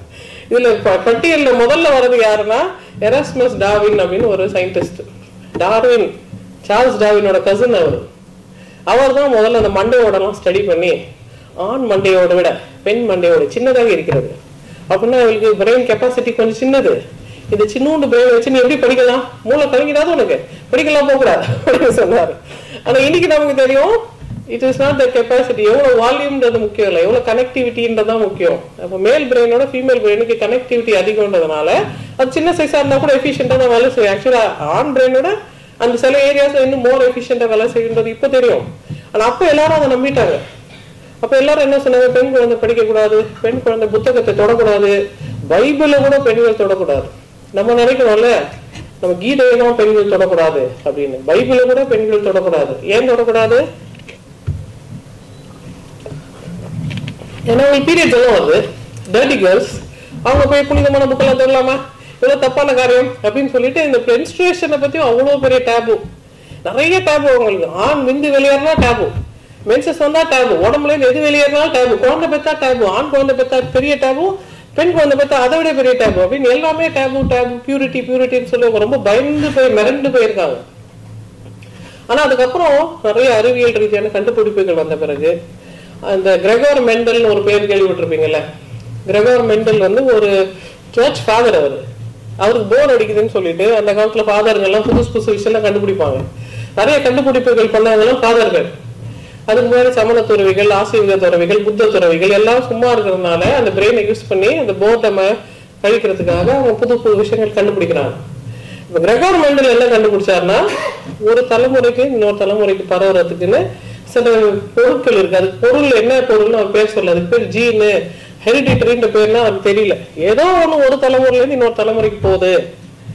அதை வச்சு ஒரு பெரிய ரிசர்ச் பண்ணி ஒரு மலரோட ஆண் பகுதி பெண் பகுதி இந்த போலன் கிரெயின் அதுல போய் ஃபர்டிலைஸ் பண்றதுனால இப்படி நடக்குதுன்னு எல்லாமே அவர் ரிசர்ச் பண்ணியிருக்காருன்னா, அப்ப ஆண் பெண் இரண்டும் சேர்ந்தாதான் அடுத்த தலைமுறை உருவான்றது அவருக்கு தெரிஞ்சிருக்கு. ஆனா அவர் எழுதி வச்சுட்டு போயிட்டாரு, யாரும் அதை படிக்கவே இல்லை. ஒரு 1000 வருஷம் 100 இயர்ஸ்க்கு அப்புறம் தான் திரும்ப போய் இந்த மெண்டல் எழுதின இந்த டாக்குமெண்ட் எல்லாம் எடுத்து பார்த்துட்டு ஏற்கனவே ஒருத்தங்க கண்டுபிடிச்சிருக்காங்களா, இப்ப நாங்களும் அதே தான் கண்டுபிடிச்சோம், நாங்க கண்டுபிடிச்சதோட பேர் வந்து ஜீன்ஸ், இதுக்கு பேர் ஹெரிடிட்டரி அப்படின்னு சொல்லிட்டு பேக்கப் பண்ணி இந்த 2 இன்ஃபர்மேஷனும் சேர்த்து கோயலைஸ் பண்ணி புதுசா அவங்க கிரியேட் பண்ணும்போது தான் பெண் உடம்புல இன்னும் ஒரு பொருள் வருது, அதுலயும் சேம் நம்பர் ஆஃப் குரோமோசோம்ஸ் இருக்கு. அந்த விந்து செல்லுன்றது ஆக்சுவலி பாதி செல்லு தான், இன்னொரு பாதி செல் பெண் உடம்புல இருந்து வருது. மனித பெண் உடம்புல இந்த மாதிரி செல் இருக்கு. அந்த செல்லோட பேரு கருமுட்டை. அந்த கருமுட்டை இல்லைன்னா குழந்தை பிறக்காது. வெறும் விந்து செல்லை வச்சு ஒண்ணுமே பண்ண முடியாது. இதுக்கு முன்னாடி அவங்க என்ன வச்சிட்டாங்கன்னா, விந்து செல்ல ஒரு குட்டி மனுஷன் இருக்கான், அப்படி சுருண்டு இருப்பான், அவன் அந்த பெண்ணோட உடம்புல போய் அப்படி உப்பி பெருசாகி நல்லா வளர்ந்து வெளியில இருந்து பிறப்பான். அப்ப இந்த பெண்ணோட உடம்பு வந்து வெறும் மண், ஆண் தான் விதை அப்படின்னு அவன் நினைச்சதோட பேக்கப் கற்பனை எல்லாம் இதுதான். ஆனா இப்ப அவங்களுக்கு தெரியும், இல்ல இல்ல இது வெறும் ஹாஃப் செல், இந்த ஹாஃப் செல் வச்சு ஒண்ணும் பண்ண முடியாது, இது அழிஞ்சு போயிடும், இன்னொரு ஹாஃப் செல்லோட சேர்ந்தாதான் இது குழந்தை உருவாகும். இந்த தனித்தனி ஹாஃப் செல் 3 நாள்ல செத்து போயிடும், அது சேர்ந்தாதான் குழந்தை உருவாகும்ன்றதெல்லாம் தெரிஞ்ச பிறகுதான் இவங்களுக்கு புது புதுசான சயின்டிபிக் திங்கிங் வந்தது. அப்ப இந்த சயின்டிபிக் திங்கிங் வர வர நீங்க பாத்தீங்கன்னா இந்த சயின்டிபிக் திங்கிங்கும் பெண்ணோட அந்த நிலைப்பாடுக்கும் நேரடியான தொடர்பு இருந்தது. இந்த 23 குரோமோசோம் உமனுக்கு இருக்குன்னு தெரிஞ்ச உடனே பெண்களுக்கு சுதந்திரம் கிடைக்க ஆரம்பிச்சிருச்சு. இந்த 23 குரோமோசோம் இல்லைன்னா உலகம் அழிஞ்சிரும், இந்த பெண்களை நம்ம பாதுகாக்கலன்னா, ஒரு பெண் பிரெக்னன்சி அப்போ ரொம்ப ஸ்ட்ரெஸ்ஃபுல்லா இருந்தா குழந்தைக்கு ஏதாவது பிரச்சனை வரும்ன்றது ரிசர்ச் கண்டுபிடிச்சாங்க. உடனே மெட்டர்னிட்டி லீவ் கொடுங்க அப்படின்னாங்க. ஒரு பெண் நல்லபடியா இருந்து அவ வாழ்வு நல்ல குவாலிட்டி ஆஃப் லைஃப் நல்லா இருந்து அவ நல்ல ஸ்டாண்டர்ட்ல இருந்தா தான் குழந்தைகள் நல்லா இருப்பாங்கன்னு சொன்ன உடனே என்ன சொல்லிட்டாங்க, பெண் குழந்தை ஒழுங்காக வளர்ப்பதற்காக பெண்ணுக்கு கல்வி கொடுங்கள் அப்படின்னாங்க. அம்மா பச்சாதானே குழந்தை படிக்க முடியும், நம்ம ஊர் பசங்க தத்தி ஆகணுமா, அதெல்லாம் கிடையாது, அம்மாவுக்கு படிப்பு கொடுங்க அப்படின்னாங்க. அப்ப எதை வச்சு பெண்கள் ஜெயிச்சாங்கன்னு நீங்க பாத்தீங்கன்னா, அந்த 23 குரோமோசோம், அந்த கர்ப்பப்பை, அந்த கர்ப்பப்பையோட செயல்பாடு, அதனால ஆண்களுக்கு கிடைக்கிற ஆதாயம், இதை வைத்து மட்டுமே போனா போதவர்களுக்கு அதை கொடு, போனா போதவர்களுக்கு இதை கொடுன்னு சொல்லிட்டு போனா போதும் கொஞ்சம் கொஞ்சமா கொடுத்து 1960க்கு வந்துட்டோம். 1960ல என்ன ஆயிடுச்சுன்னா, பெண்கள் கொஞ்சம் கொஞ்சமா யோசிக்க ஆரம்பிச்சு 10 குழந்தைலாம் பெக்க முடியாதுங்க, எவ்வளவு டைம் வேஸ்ட் ஆகுது, ஒரு 2-3 பெற்றுக்கலாம், பரவாயில்ல, பேரண்டிங்க கொஞ்சம் பிளான் பண்ணிக்கலாம், குடும்ப கட்டுப்பாடு பண்ணலாம் அப்படின்னு பெண்கள் பேசினாங்க. இதே பெண்கள் பேசினாங்க, இதே ஆண்கள் பேசல. இந்த பெற்றுக்கிறது எவ்வளவு கஷ்டம் பெண்களுக்கு தானே தெரியும். இவர் 1 மினிட் ஒரு 2 ml ஸ்பெர்ம் கொடுத்துட்டு போயிட்டே இருப்பாரு, அதுக்கப்புறம் என்ன பிரச்சனை நடந்ததுன்னு அவருக்கு தெரியாதுல்ல. இந்த லேடி தானே செத்து சுண்ணா மாதிரி குழந்தை பெற்பாங்க. ஸோ இவங்க சொல்றாங்க, இத்தனை குழந்தை எல்லாம் பெற்றுட்டு நான் சாப்பிடாம கூடும் ஒன்றும் பண்ணாமல் குழந்தைங்களுக்கு ஒழுங்காக சாப்பாடு கொடுக்காம வறுமையில இத்தனை பசங்களை வச்சுட்டு ஒன்று காவாரால செத்து போகுது, ஒன்று டிபியில் செத்து போகுது, ஒன்று டைஃபாய்டில் செத்து போகுது, எப்படின்னா செத்து தான் போகுது. அது உயிரோடு இருக்கிற 2 குழந்தைகளை உருப்படியாக பெற்றுக்கலான்றதை பற்றி பெண்கள் பேச ஆரம்பிச்சிட்ட பிறகு பிளான்டு பேரண்ட்ஹுட் அப்படின்னு ஒரு ஆர்கனைசேஷன் ஆரம்பிச்சாங்க. இவர் ஆர்கனைசேஷன் ஆரம்பிச்சா நம்மளாம் என்ன சொன்னோம், பரவாயில்ல ரொம்ப அறிவாளியான ஒரு ஆர்கனைசேஷன் ஆரம்பிச்சிருக்கீங்க, புது கருத்தா இருக்கு. நாங்கள் இது வரைக்கும் வச்சிருக்க கோட்பாடுக்கு வித்தியாசமான கோட்பாடா இருந்தாலும் கொஞ்சம் பிரோஜனமான கோட்பாடு மாதிரி தாங்க தெரியுது, பரவாயில்லங்க தானே சொல்லணும். அந்த பெண்ணை மார்கரெட் சாங்கரை அமெரிக்கன் அவங்க நீ எப்படி அமெரிக்கால இருக்கிறவன்னு பாக்குறேன்னு சொல்லிட்டு ஓட விரட்டி அந்த மாதிரி அமெரிக்கால தப்பிச்சு இங்கிலாந்துக்கு போய் இங்கிலாந்துல ஒரு ஃப்ரெண்டை பிடிச்சி இங்கிலாந்துல தலைமுறைவா இருந்து நீ வந்தா அமெரிக்காவுல வந்து அவனுக்கு பிடிவாரன் இருக்கு, உனக்கு பிடிக்காம விட மாட்டேன். நீ பைபிளுக்கு எதிரா பேசுறியா, நீ குழந்தை கட்டுப்பாடு பத்தி பேசுறியா, குழந்தை பெதுக்கிறான்னு சொல்றியா, நீ எவ்வளவு மோசமான பொம்பளைன்னு சொல்லிட்டு எப்பவுமே புதுசா யாராவது ஏதாவது பேசினாங்கன்னு வச்சுக்கோங்க, நீ மோசமான பெண், நீ கேவலமான நீ பெண்ணே கிடையாது, ஏதாவது சொல்லி அந்த பெண்ணை வாயை எப்படிலாம் அடைக்கணுமோ அப்படி அடைக்க பார்த்தாங்க. பட் மார்கரெட் சாங்கர் இதை பத்தி பேசின உடனே எல்லா பெண்களும் அவங்களுக்கு சப்போர்ட் பண்ணி ஆமாமா கரெக்ட் மாதிரி சொல்றது, இத்தனை பிள்ளைங்களை பத்தி வளர்க்கறது ரொம்ப பெரும்பாடா இருக்கு, எப்படியாவது நீ ஏதாவது மேஜிக் பண்ணி குழந்தை குடும்ப கட்டுப்பாடு பண்றதுக்கு ஏதாவது ஐடியா பண்ணுங்கன்னு சொல்லி நிறைய பேர் அவங்களுக்கு காசு கான்ட்ரிபியூட் பண்ணாங்க. அவங்க கான்ட்ரிபியூட் பண்ண அந்த பணத்தெல்லாம் வச்சு நிறைய ரிசர்ச் பண்ணாங்க. அந்த ரிசர்ச்ல தான் அந்த ஓவுலேஷனே தடுக்க முடியும், கருத்தடை மாத்திரைகளை பயன்படுத்தினால் கரு உண்டாவதை தடுக்க முடியும், கருவே உண்டாலன்னா குழந்தை பிறக்காம இருக்கும், குழந்தை பிறக்காம இருந்தா ஜனத்தொகை குறையும், ஜனத்தொகை குறைந்தா இருக்கிற குழந்தைங்களுக்கு நம்ம நல்ல குவாலிட்டி ஆஃப் லைஃப் கொடுக்கலாம், நல்ல குவாலிட்டி ஆஃப் லைஃப் கொடுத்தா இந்த குழந்தைங்க ஒழுங்கா படிப்பாங்க, வேலைக்கு போவாங்க, ஜனத்தொகையும் பெருகாது, குழந்தைங்களும் நல்லா தரமா இருப்பாங்க. அப்படின்ன பிறகு நிறைய பேர் கொஞ்சம் கொஞ்சமா கன்வின்ஸ் ஆகி இதுக்கு ஒத்துக்க ஆரம்பிச்சிட்டாங்க. இந்தியாவிலையும் இந்த குடும்ப கட்டுப்பாடு சாதனத்தை முதல்ல அரசாங்கமே ரொம்ப வலிய வந்து நம்ம ஊர்ல ஒன்றும் பிரச்சனை இல்லை, கர்ப்பத்தடை சாதனத்தை கவர்மெண்டே ஃப்ரீயா தரும், எந்த பெண்ணுக்காவது போடணுமா மாலாடி போடணுமா வந்து வாங்கிக்கோங்க நாங்க ஃப்ரீயா தருவோம், நீங்க வந்து கவர்மெண்ட் ஹாஸ்பிட்டல்ல எந்த விதமான பிரச்சனையும் இல்லாம கான்பிடென்ஷியாலிட்டிக்கு எந்த ப்ராப்ளம் வராம நாங்க இலவசமா தருவோம்னு நம்மளாம் குழந்தை இருக்கும்போது ரேடியோல அட்வர்டைஸ்மெண்ட் கேட்டிருப்போம். அவ்வளோ அட்வர்டைஸ் பண்ணி அவ்வளோ ப்ரோபகேண்டா பண்ணி அதை எஸ்டாப்ளிஷ் பண்ணாங்க இந்தியாவில். இப்போ பெண்ணோட உடம்பு தான் ரொம்ப முக்கியம், பெண்ணோட உடம்புல ஒரு அரசியல் இருக்கு, இந்த பெண்ணோட உடம்பு, இந்த பெண்ணோட யூட்ரஸ், இந்த பெண்ணோட மைண்டு, இந்த பெண்ணோட ஹார்மோன் இதெல்லாம் இல்லாம குழந்தை பிறக்காதுன்றது எல்லாருக்கும் தெரிந்த தகவல் ஆயிட்ட பிறகு அறிவியல் ரீதியான நாடுகள்ல பெண்களை ரொம்ப பேணி பராமரிக்க ஆரம்பிச்சிட்டாங்க. ஏன்? ஏன்னா அவங்களுக்கு தெரியுது. இப்ப எல்லா டைம்லும் நான் சொல்ற ஒரு எக்ஸாம்பிள், பட் திரும்ப I repeat it for you. ஒரு 4 சயின்டிஸ்ட் போய் புதுசா ஒரு பிளானட்டை கண்டுபிடிச்சிட்டாங்க. அந்த பிளானட் வந்து வாழ்றதுக்கு தகுதியான பிளானட்னு சொல்லிட்டு இந்த 4 சயின்டிஸ்ட் அங்க போய் இறங்கிட்டாங்க. எல்லா விதமான எக்யூப்மெண்ட்டும் எடுத்துட்டு போயிட்டாங்க, என்ன வேணா அவங்க செய்துக்கலாம், எல்லா விதமான கெமிக்கல், பிசிக்கல், பயாலஜிக்கல் பாசிபிலிட்டிஸும் அவங்களுக்கு இருக்கு. ஆனா அங்க ஒரு பெண்ணை கூட்டிட்டு போல. சரி பரவாயில்ல, பெண் இல்லைன்னா நம்ம ஒரு இன்ஸ்ட்ருமெண்ட்டை உருவாக்கலாம், அந்த ஒரு செல்லை போட்டா ஒரு 9 மாசம் கழிச்சு ஒரு குழந்தை பிறக்கிறதுக்கு ஒரு பெண் தேவையில்லை, அதுக்கு ஒரு எக்யூப்மெண்ட்டை உருவாக்கலாம்னு சொல்லிட்டு உருவாக்குறாங்க. உண்மையில அந்த எக்யூப்மெண்ட் இன்னைக்கு இருக்கு.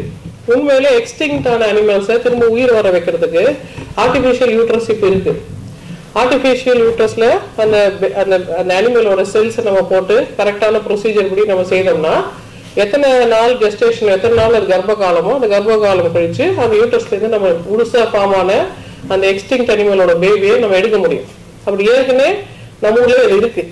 பட் அந்த வெளிக்கிரகத்துல போய் அந்த மாதிரி ஒரு கருவியை அவங்க கண்டுபிடிச்சிட்டாங்க. அந்த 4 சயின்டிஸ்டும் சேர்ந்து கண்டுபிடிச்சிட்டாங்கன்னு வச்சுக்கோங்களேன். அந்த கருவியோட விலை என்னவா இருக்கும்? அந்த கருவியை அவங்க எங்க வைப்பாங்க? அந்த கருவிக்கு என்ன மரியாதை கொடுப்பாங்க? அந்த 4 பேர்ல யார் அந்த கருவியை முதல்ல பயன்படுத்துவாங்க?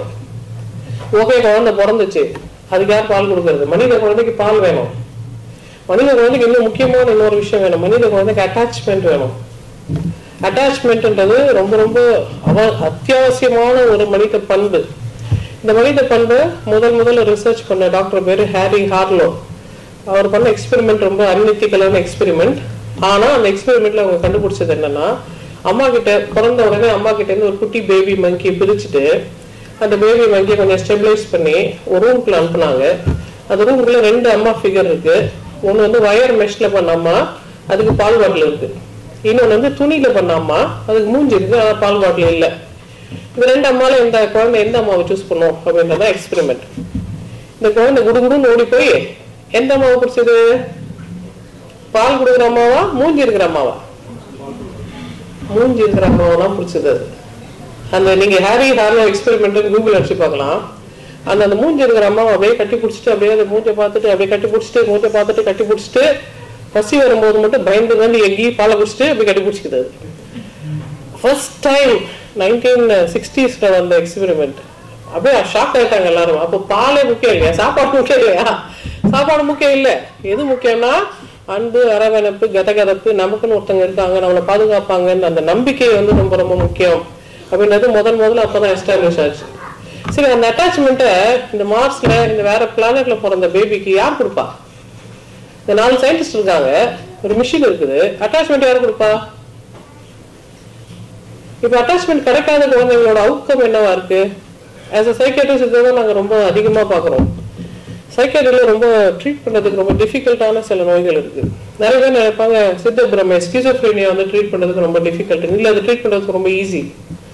ரொம்ப டிஃபிகல்ட்டான ப்ராப்ளம் வந்து ஆன்டி சோஷியல் பர்சனாலிட்டி டிசார்டர் இல்ல பார்டர்லைன் பர்சனாலிட்டி டிசார்டர். பார்டர்லைன் பர்சனாலிட்டியும் ஆன்டி சோஷியல் பர்சனாலிட்டியும் அவங்க சமுதாயத்துக்கு எதிரான காரியங்கள் நிறைய பண்ணுவாங்க. ஃபர்ஸ்ட் அவங்க பண்றாங்கன்னு அவங்க சொல்லவும் மாட்டாங்க. அவங்க அழகா நேர்த்தியா போய் சொல்லுவாங்க, ரொம்ப ஸ்டைலா இருப்பாங்க, அப்படியே பாலிஷ்டா இருப்பாங்க. பார்த்தா உங்களுக்கு இந்த ப்ராப்ளம் இருக்கு நீங்க கண்டுபிடிக்க மாட்டீங்க. ஆனா அவங்க எக்கச்சக்கமான ப்ராப்ளம்ல இருப்பாங்க. அப்படி ஒரு ப்ராப்ளம் இருக்கிற ஒரு பொண்ணை எனக்கு ஒரு டாக்டர் ரெஃபர் பண்ணியிருந்தாங்க. அவங்களோட டாக்டர் ஹிஸ்டரி பயங்கரமா இருக்கு. இந்த பொண்ணு எப்போ தேட ஆரம்பிச்சா, எப்போ போய் பேச ஆரம்பிச்சா, எத்தனை பசங்களோட சுத்தினா, எத்தனை அபார்ஷன் பண்ணான்னு கேட்டீங்கன்னா அப்படி தலை சுத்துது. இப்படிலாம் இத்தனை வயசுக்குள்ள பண்ண முடியுமா? அந்த அளவுக்கு ஹிஸ்டரி இருக்கு. சரி, அப்போ அடுத்த நாள் அந்த லேடியை நான் மீட் பண்ணும்போது கேட்டேன், என்ன ஆச்சு, சைல்டுஹுட் எப்படி இருந்தது அவளுக்கு? என்ன சைல்டுஹுட் ஹிஸ்டரியை மாத்திரம் தானே தரணும். அவங்க சொன்னா குழந்தை பொண்ணு அடுத்த நாளே நான் வேலைக்கு போயிட்டேன், பாட்டில் அப்படியே பால் பாட்டில தலைகாணி மேல வச்சுட்டு வேலைக்கு போயிட்டேன் அப்படின்னாங்க. குழந்தை ஒரு நாள் குழந்தைக்கு பாட்டில் பால் வச்சுட்டு அம்மா வேலைக்கு போயிட்டா அவுட்கம் என்ன ஆச்சுன்னு நான் தானே பார்த்தேன். அது ட்ரீட் பண்றதுக்கு எவ்வளவு நாள் ஆச்சுன்றது நான் தானே பார்த்தேன். அப்போ மனித குழந்தைகளுக்கு ரொம்ப முக்கியமானது அந்த அட்டாச்மெண்ட், அந்த அம்மாவோட இருக்கிற அந்த அரவணைப்பு, அந்த கதகதப்பு, அந்த பாட்டு, அந்த தாலாட்டு, அந்த கொஞ்சல், அந்த விளையாட்டு, இதெல்லாம் தான் குழந்தைக்கு ரொம்ப இம்பார்ட்டன்ட். வெறும் பாலை மட்டும் கொடுத்துட்டு சாப்பாடெல்லாம் கொடுத்துட்டு அது அதுக்குன்னு பொம்மை கரெக்டா வாங்கி கொடுத்துட்டேன் படி அப்படின்னு சொன்னாலும் குழந்தைங்க படிக்காது. நீ எனக்கு ரொம்ப இம்பார்ட்டன்ட், நீ எனக்கு ரொம்ப ஸ்பெஷல், நீ தான் ரொம்ப ரேரான ஒரு குழந்தை, உன்னை பெற்றதுக்கு நான் ரொம்ப சந்தோஷப்படுறேன், இதெல்லாம் அந்த குழந்தை கேட்க ஆசைப்படும். ஒரு மதருக்கு இன்ட்யூட்டிவ்லி அதை சொல்ல தெரியும். ஒரு சந்தோஷமான மனநிலை இருக்க பெண் யாருமே சொல்லி தராம அவங்களே சொல்லுவாங்க, என் கண்ணே, ராஜா, என் செல்லம், என் தங்கம், வா எல்லாம் சொல்லிட்டு அந்த கான்டாக்ட், அந்த இன்ஸ்டிங்க்ல கரெக்டா பர்ஃபெக்டா இருக்கும் அந்த செட்டப்.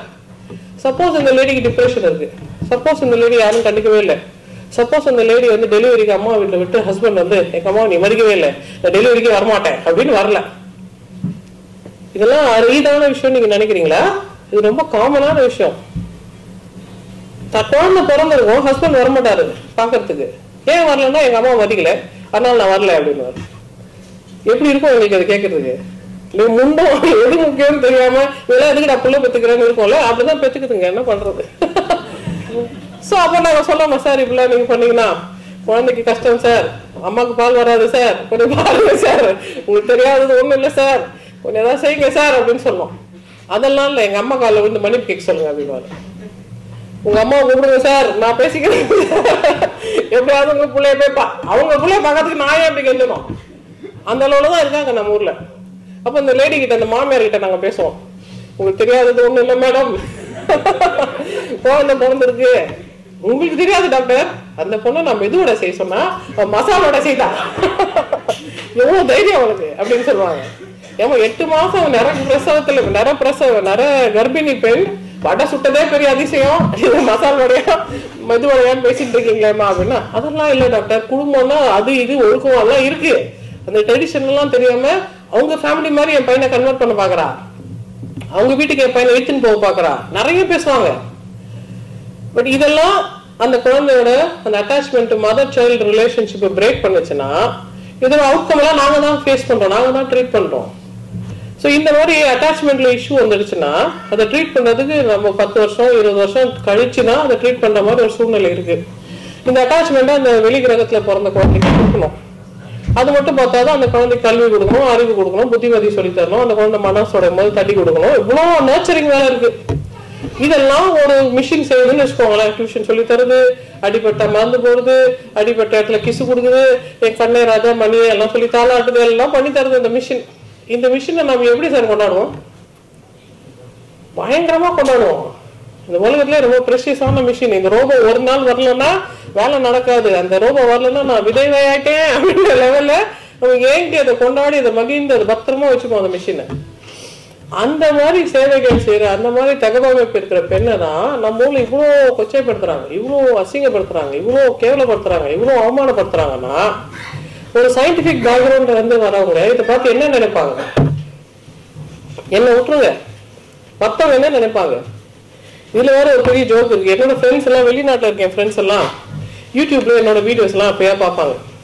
அவங்க எல்லாம் சொல்லுவாங்க, ஷாலினி நீ ரொம்ப பிஸியா இருக்கிறீ, எப்படி உனக்கு டைம் இருக்குது, எல்லா வாரம் உனக்கு வீடியோ வந்துட்டே இருக்கே அப்படின்வாங்க. எனக்கு தான் தெரியும் அசிங்கமான விஷயம். அந்த ஐநாவரத்துல ரேப் பண்ணாங்க, என்கிட்ட பேசினாங்க இல்லையா? அப்புறம் இன்னொரு குழந்தை அந்த தாஷ்வந்த் ரேப் பண்ண குழந்தைக்கு நான் பேசியிருக்கேன். இப்ப இந்த விஷயத்துக்கு நான் பேசியிருக்கேன். அப்ப இந்தியாவில இவ்வளவு பிரச்சனை நடக்குது, இந்த பிரச்சனைக்கு தான் நான் பேசியிருக்கேன். நான் சந்தோஷமான விஷயம் எதுவுமே பேசல. மோசமான விஷயங்களுக்கு என்கிட்ட வந்து வீடியோ இன்டர்வியூ எடுக்கிறாங்க. இந்த இன்டர்வியூஸ் நான் கொடுத்துருக்கேன்.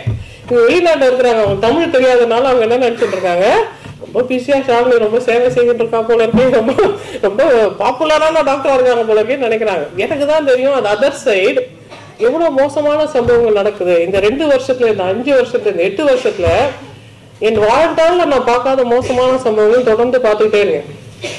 சரி, இதெல்லாம் நடக்குது, யார் குரல் கொடுக்குறா? இந்த விஷயத்துக்காக பேசுனது யார் அப்படின்னு நீங்க கணக்கு எடுத்து பாத்தீங்கன்னா எனக்கு ரொம்ப வருத்தமான விஷயம், டாக்டர் தமிழிசை சவுந்தரராஜன் அதை பத்தி பேசல. நீங்க ஒரு கைனகாலஜிஸ்ட், நீங்க ஒரு டாக்டர், நானும் ஒரு டாக்டர், நான் கட்சியில இல்லாத டாக்டர், நானே பேசுறேன். நீங்க கட்சியில இருக்கிற டாக்டர், நீங்க பேசவே இல்லையே. அப்புறம் என்னோட ஃப்ரெண்டு வானதி ஸ்ரீனிவாசன், நாங்க 2 பேரும் நிறைய இன்டர்வியூ எல்லாம் ஒண்ணா பண்ணிருக்கோம். அவங்க அந்த ஏரியாக்காரங்க, அவங்க பேசிக்கணும்ல பத்தி, எங்க ஊர் பொண்ணுங்களை எவன்டா கைப்பூச்சி வைத்தான், நான் ஒண்ணு சும்மா விட மாட்டேன் அப்படின்னு நிர்மலா சீதாராமன் மேடம் பேசிருக்கணும். எங்க வானதி ஸ்ரீனிவாசன் மேடம் பேசிருக்கணும். இவங்க 2 பேருமே பேசல. அப்ப பேசுனதெல்லாம் யாரு? சரி, இந்த ஆண்களை பத்தி வைஜி மகேந்திரன் பேசினாரா? பேசல. எஸ்வி சேகர் பேசினாரா? பேசல. ஹெச் ராஜா பேசினாரா? பேசல. ஓபிஎஸும் பேசல, இபிஎஸும் பேசல, அந்த ஏரியாக்காரங்களே பேசல. அப்ப இதுல இருந்து நான் என்ன புரிஞ்சுக்கிறேன்? அப்ப உங்களுக்கு எதுல இன்ட்ரெஸ்ட்? யாருக்கு பிரச்சனை வந்தா நீங்க பேசுறீங்க, யாருக்கு பிரச்சனை வந்தா நீங்க பேச மாட்டீங்க. அப்ப நீங்க டிஃபரன்ஷியேட் பண்றீங்க, உங்களுக்கு அசுன்னு நீங்க டிஃபரன்ஷியேட் பண்றீங்க, தெம்முன்னு இருந்தா நீங்க பேச மாட்டேன்றீங்க. உங்களுக்கு ஒரு மனசுக்குள்ள அப்படி ஒரு பாகுபாடு இருக்குது. This is very very dangerous. அப்போ இந்த மாதிரி ஒரு டிஃபரன்சியேஷன் இருக்கு. இவங்க எல்லாம் நம்மள கேள்வி கேட்க மாட்டாங்க, இந்த பெண்கள் கைப்பூச்சி எடுத்தா யாரும் வந்து நிக்க மாட்டாங்கன்னு ஒரு பையனுக்கு தெரிஞ்சா அந்த பையன் இந்த காரியத்தை திரும்ப செய்யணும் அப்படின்னு தான் நினைப்பேன். அதனாலதான் 7 வருஷமா இந்த பிரச்சனை ஓடிட்டு இருக்கு. ஸோ இதுதான் நம்ம ஊர்ல இருக்கிற சிக்கல். நம்ம செலக்டிவா இருக்கிறோம். நான் செலக்டிவா இல்லை. இந்த மீட்டூல ஒரு பெண்ணை பத்தி பிரச்சனை வந்தது, அதுக்கு நான் பேசினேன். யாருன்னு தெரியாது, எப்படின்னு தெரியாது, ஒரு பெண் ஒரு ஆண் எங்க பிரச்சனை வந்தாலும் நம்ம பேசுறோம். ஏன்னா நம்ம ஒரு பகுத்தறிவு பேக்ரவுண்ட்ல இருந்து வரோம். சயின்ஸ் எல்லாருக்கும் பொதுவானது, கஷ்டம் எல்லாத்துக்கும் பொதுவானது, சஃபரிங் எல்லாருக்கும் பொதுவானது, சஃபரிங் இருக்கக்கூடாதுன்ற பாயிண்ட் ஆஃப் வியூல நம்ம பேசுறோம். ஆனா நீங்க எப்படி டிஃபரன்ஷியேட் பண்றீங்க?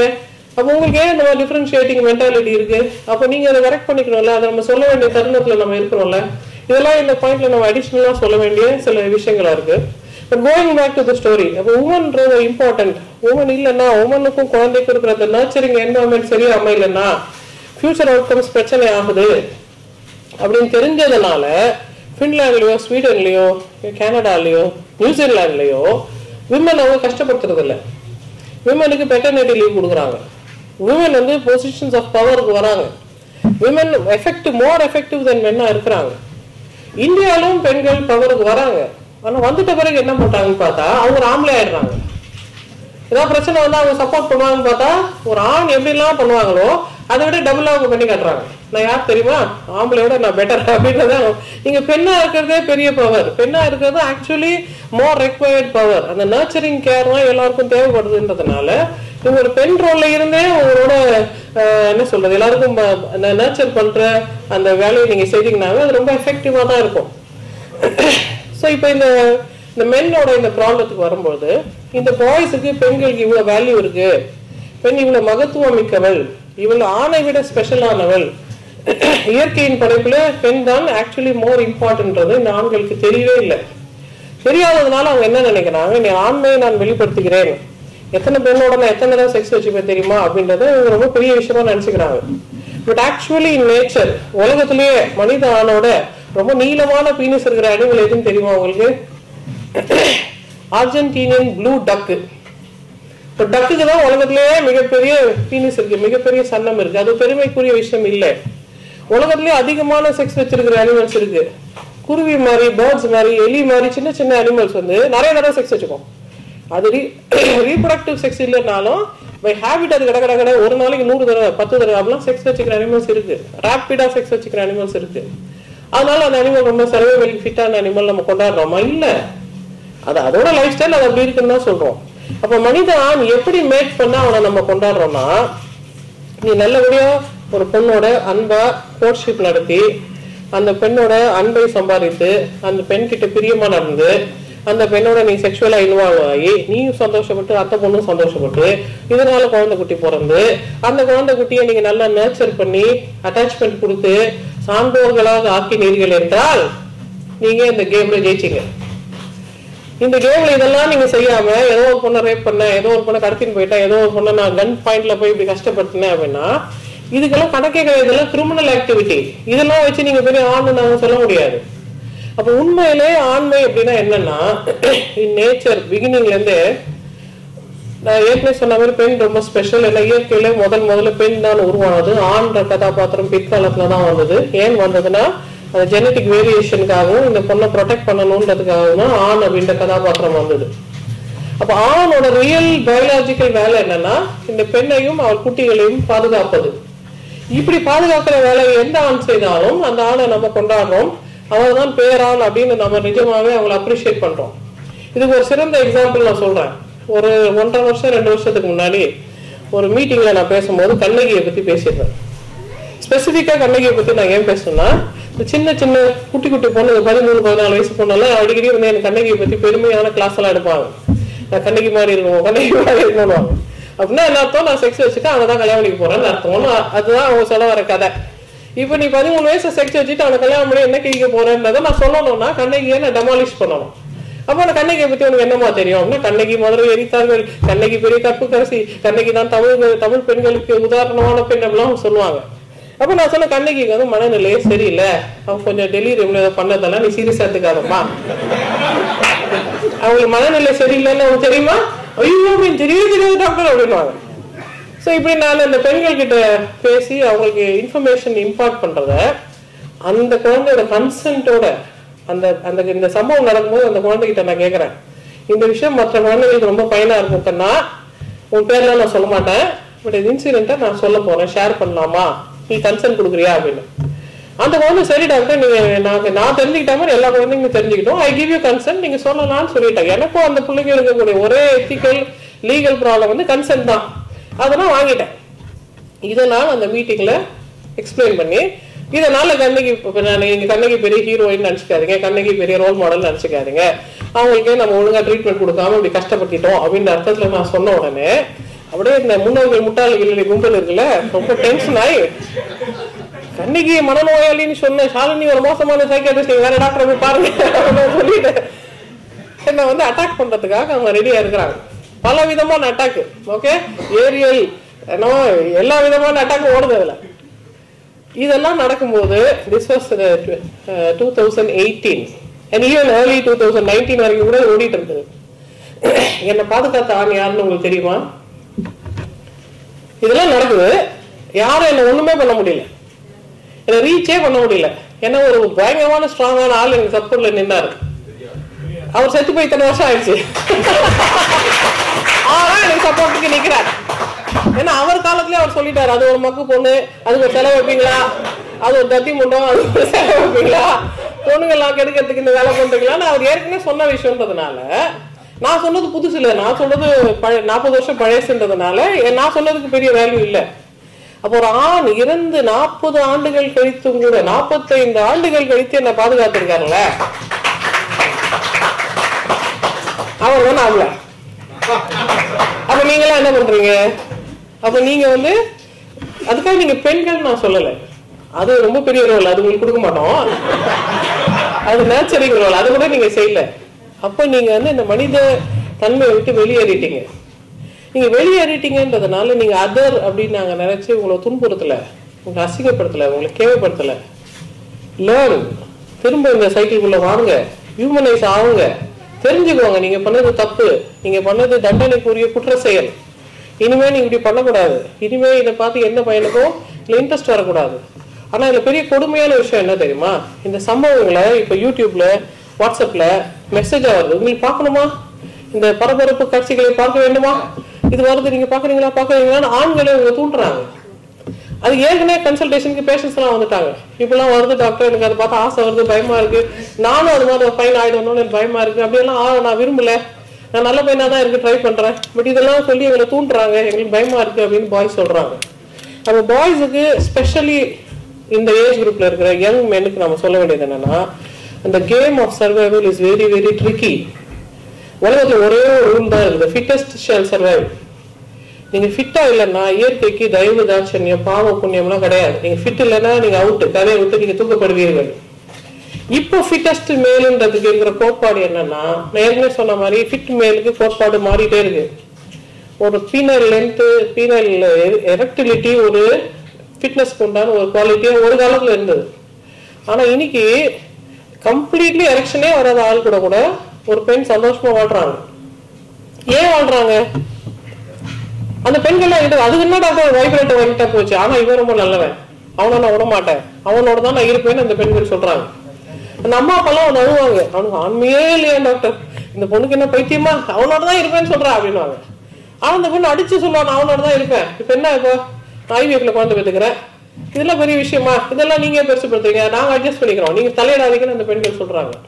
அப்ப முழுக்க முழுக்க ஆண்மை இல்லைன்னு மற்றவங்களால புறக்கணிக்கப்பட்ட ஆண்களை இந்த பெண்கள் ஏன் தேர்வு செய்யறாங்க? அந்த பையன்கள் கிட்ட இந்த பொண்ணுங்க என்ன பாக்குறாங்க?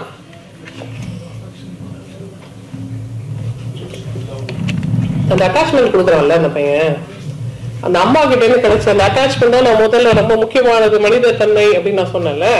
அந்த பையன் அந்த அட்டாச்மெண்ட் கொடுக்குறான், அன்பா இருக்கான், பாசமா இருக்கான், நான் காஃபி போட்டு தட்டமான்னு கேட்கறான். அவனுக்கு என்னமா கஷ்டம், ஏமா நீ மூஞ்சி சுருங்கி இருக்க, உனக்கு ஏதாவது பிரச்சனையா, அம்மா வீட்டுக்கு போகணுமா, நான் கொண்டு விட்டு வரேன், 2 நாள் தங்குறியா, சரி பரவாயில்ல தங்கிட்டு வா, நீ அவங்ககிட்ட ஏன் பேசுன, இங்கே நின்ன, ஏன் அதை பண்ண, ஏன் இதை பண்ணன்னு இவன் கேட்கல. இவனுக்கு வேலை செய்யல ஆனாலும் கேட்கல. ஏன்? இன்னொருத்தன் தான் பயப்படுவான்ல, இவன் பாட்டு போறான், இவனோட போயிட்டானா, எவனோ தூக்கின்னு போயிட்டானா, இவன் பாட்டு ஏதாவது அனுபவிச்சுட்டு வந்துட்டு உங்ககிட்ட இல்லடான்னு சொல்லி என்னை குத்தி காட்டிட்டானா நான் என்ன பண்றதுன்னு இவன் பயப்படவே இல்லை. பாருங்க, ஏன் பயப்படவே இல்லை? ஏன்னா அவனுக்கு தெரிஞ்சிருக்கு இதை வைத்து எல்லாம் யாரும் டிசைட் பண்றது இல்ல. ஃபிட் மேனோட இப்ப இருக்கிற கிரைட்டீரியா என்னன்னா, அன்பு செலுத்துதல் மட்டுமே. ஒரு அன்பா இருக்கான், பாசமா இருக்கான், நகையே வாங்கி தர வேண்டாம், புடவையே வாங்கி தர வேண்டாம், என்னமா பாத்துக்கலாம், காசு வரும்போது கண்டிப்பா உனக்குதான், உனக்கு இல்லாம அது யாருக்கு நான் வாங்கி தரேன், நீ தான் ராஜாத்தி அப்படின்னு அவன் சொல்லிட்டா அந்த பொண்ணு அப்படியே சரணாகதி. 10 வருஷம் 20 வருஷம் புது புடவை இல்லாம சமாளிச்சிருவாங்க. அது புடவை எல்லாம் வாங்கி தர மாட்டான் டாக்டர், ஆனா ரொம்ப நல்லவர் டாக்டர் அப்படின்னு.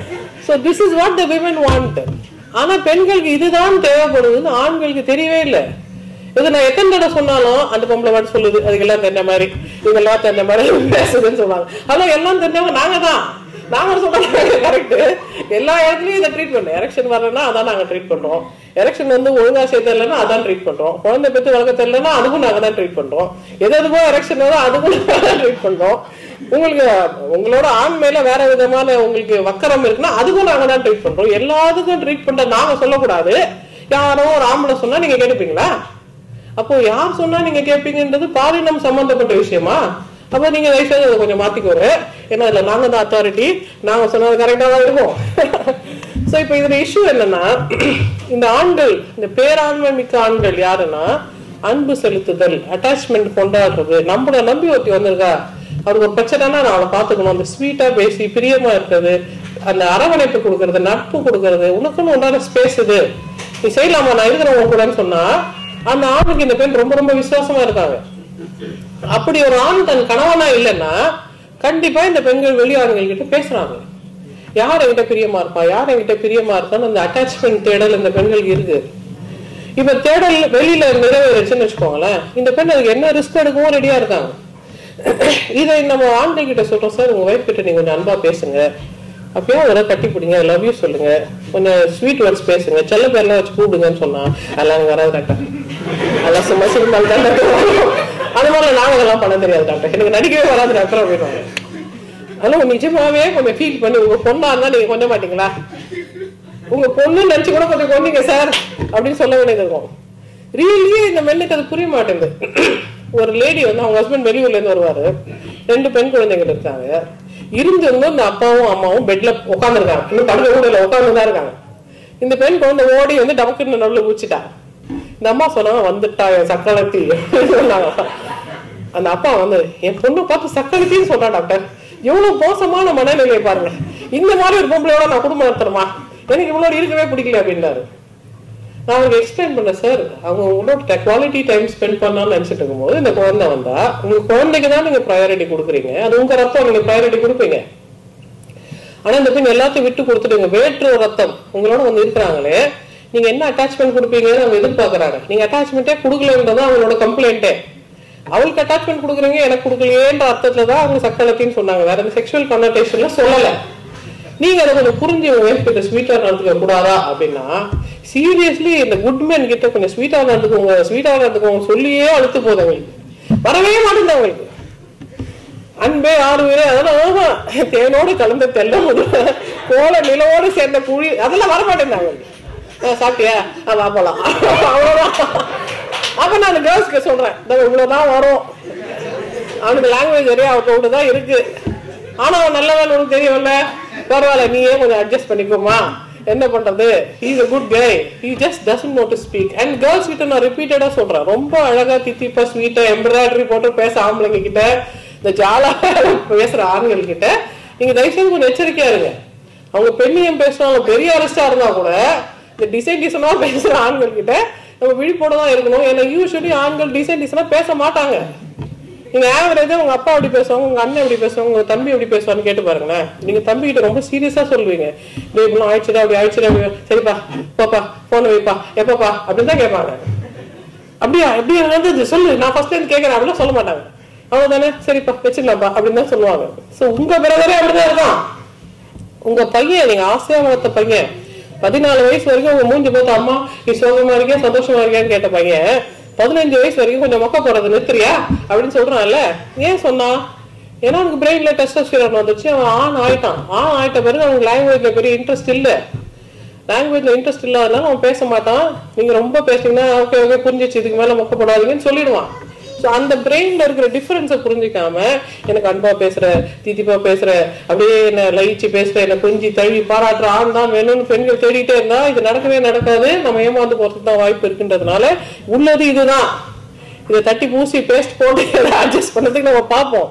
வர்ற வரைக்கும் வச்சு குறைச்சிக்கணுமே தவிர நான் எதிர்பார்த்த அந்த காதல் கணவனா அவன் இல்லைன்னு நம்ம சொல்றது வந்து நம்மளே நாம ஆப்படிச்சுக்கிறதுக்கு சமம்ன்றதுனால கேர்ள்ஸ் கெட் woken up. இது நடக்காது, சாத்தியம் இல்லை, unnecessary expectations வச்சுக்காதீங்க, இருக்கிறத வச்சு சமாளிங்க. ஸோ பாய்ஸுக்கு நம்ம என்ன சொல்றோம்னா, ஓகே கொஞ்சம் ட்ரை பண்ணுங்க, உங்களுக்கு 100% வரலன்னா 10% வரும்ல, அது நீங்க ட்ரை பண்ணக்கூடாதா? இப்போ பாய்ஸ் சொல்றாங்க, அதான் நீங்களே சொல்லிட்டீங்களே டாக்டர் லாங்குவேஜ் ஏரியா இல்லைன்னு, வராதுன்னு தான் உங்களுக்கே தெரிஞ்சிருக்கேன், அப்புறம் எதுக்கு என்ன ட்ரை பண்ண சொல்றீங்க அப்படின்னு அவங்க கேட்பாங்க. Then I tell the boys, முதல்ல மனிதர்கள் வேட்டைக்கு போனாங்கல்ல, ஒரிஜினலி நம்ம வேட்டை இனம் சேர்ந்த மிருகமே கிடையாது, நம்ம குரங்கு இனம். போனோபோவும் சிம்பேஞ்சு இன்னும் பழம் தான் சாப்பிட்டு இருக்கு, அது வேட்டைக்கே போல. வேட்டைக்கு போகும்போது நீங்க பெரிய கண்ணு பீரங்கில எடுத்து வேட்டைக்கு போனீங்க, சின்ன சின்ன கல் ஆயுதம் வச்சுதானே வேட்டைக்கு போனாங்க. அத்தனூண்டு கல் ஆயுதத்தை வச்சு இவ்வளோ பெரிய மேமத்தை எப்படி அழிக்கவே முடியாது. பட் அவன் ட்ரை பண்ணால, அவன் முயற்சி செய்தான்ல, குரூப்பா போய் ஏதோ பண்ணி அவன் வேட்டைக்கு போயிட்டு வந்தான்ல. அதே மாதிரி இந்த சின்ன லாங்குவேஜ் ஏரியா வச்சு நீங்க ட்ரை பண்ணுங்க. நீங்க ட்ரை பண்றீங்கன்னு உங்க ஒய்ஃபுக்கு, உங்க கேர்ளுக்கு, உங்க கேர்ள் ஃப்ரெண்டுக்கு, உங்க மகளுக்கு தெரிஞ்சா போதும். நீங்க ட்ரை பண்றீங்கன்னு கூட அவங்களுக்கு தெரியப்படுத்தலைன்னா அந்த குழந்தை ஃபீல் பண்ணுது. This is very sad. Sometimes சில குழந்தைகள் சொல்லுவாங்க, இவ்வளோ பெரிய பிரச்சனை, என் ஹஸ்பண்ட் என்ன இவ்வளோ கஷ்டப்பட்டான், இவ்வளோ அடிச்சான், அவங்க அம்மா என்ன இவ்வளோ இன்சல்ட் பண்ணாங்க, எங்க அப்பா வீட்டுக்கு வந்திருக்கேன், எங்க அப்பா நான் இருக்கேம்மா உனக்குன்னு ஒரு வார்த்தை சொல்லியிருந்தா எனக்கு எவ்வளவு சந்தோஷமா இருக்கும். ஐயோ நம்ம சொந்தக்காரங்க என்னமா சொல்லுவாங்கன்னு சொல்றாரு டாக்டர், அதுல இருந்து எனக்கு ரொம்ப மனசு கஷ்டம்னு அந்த குழந்தை சொல்லும்.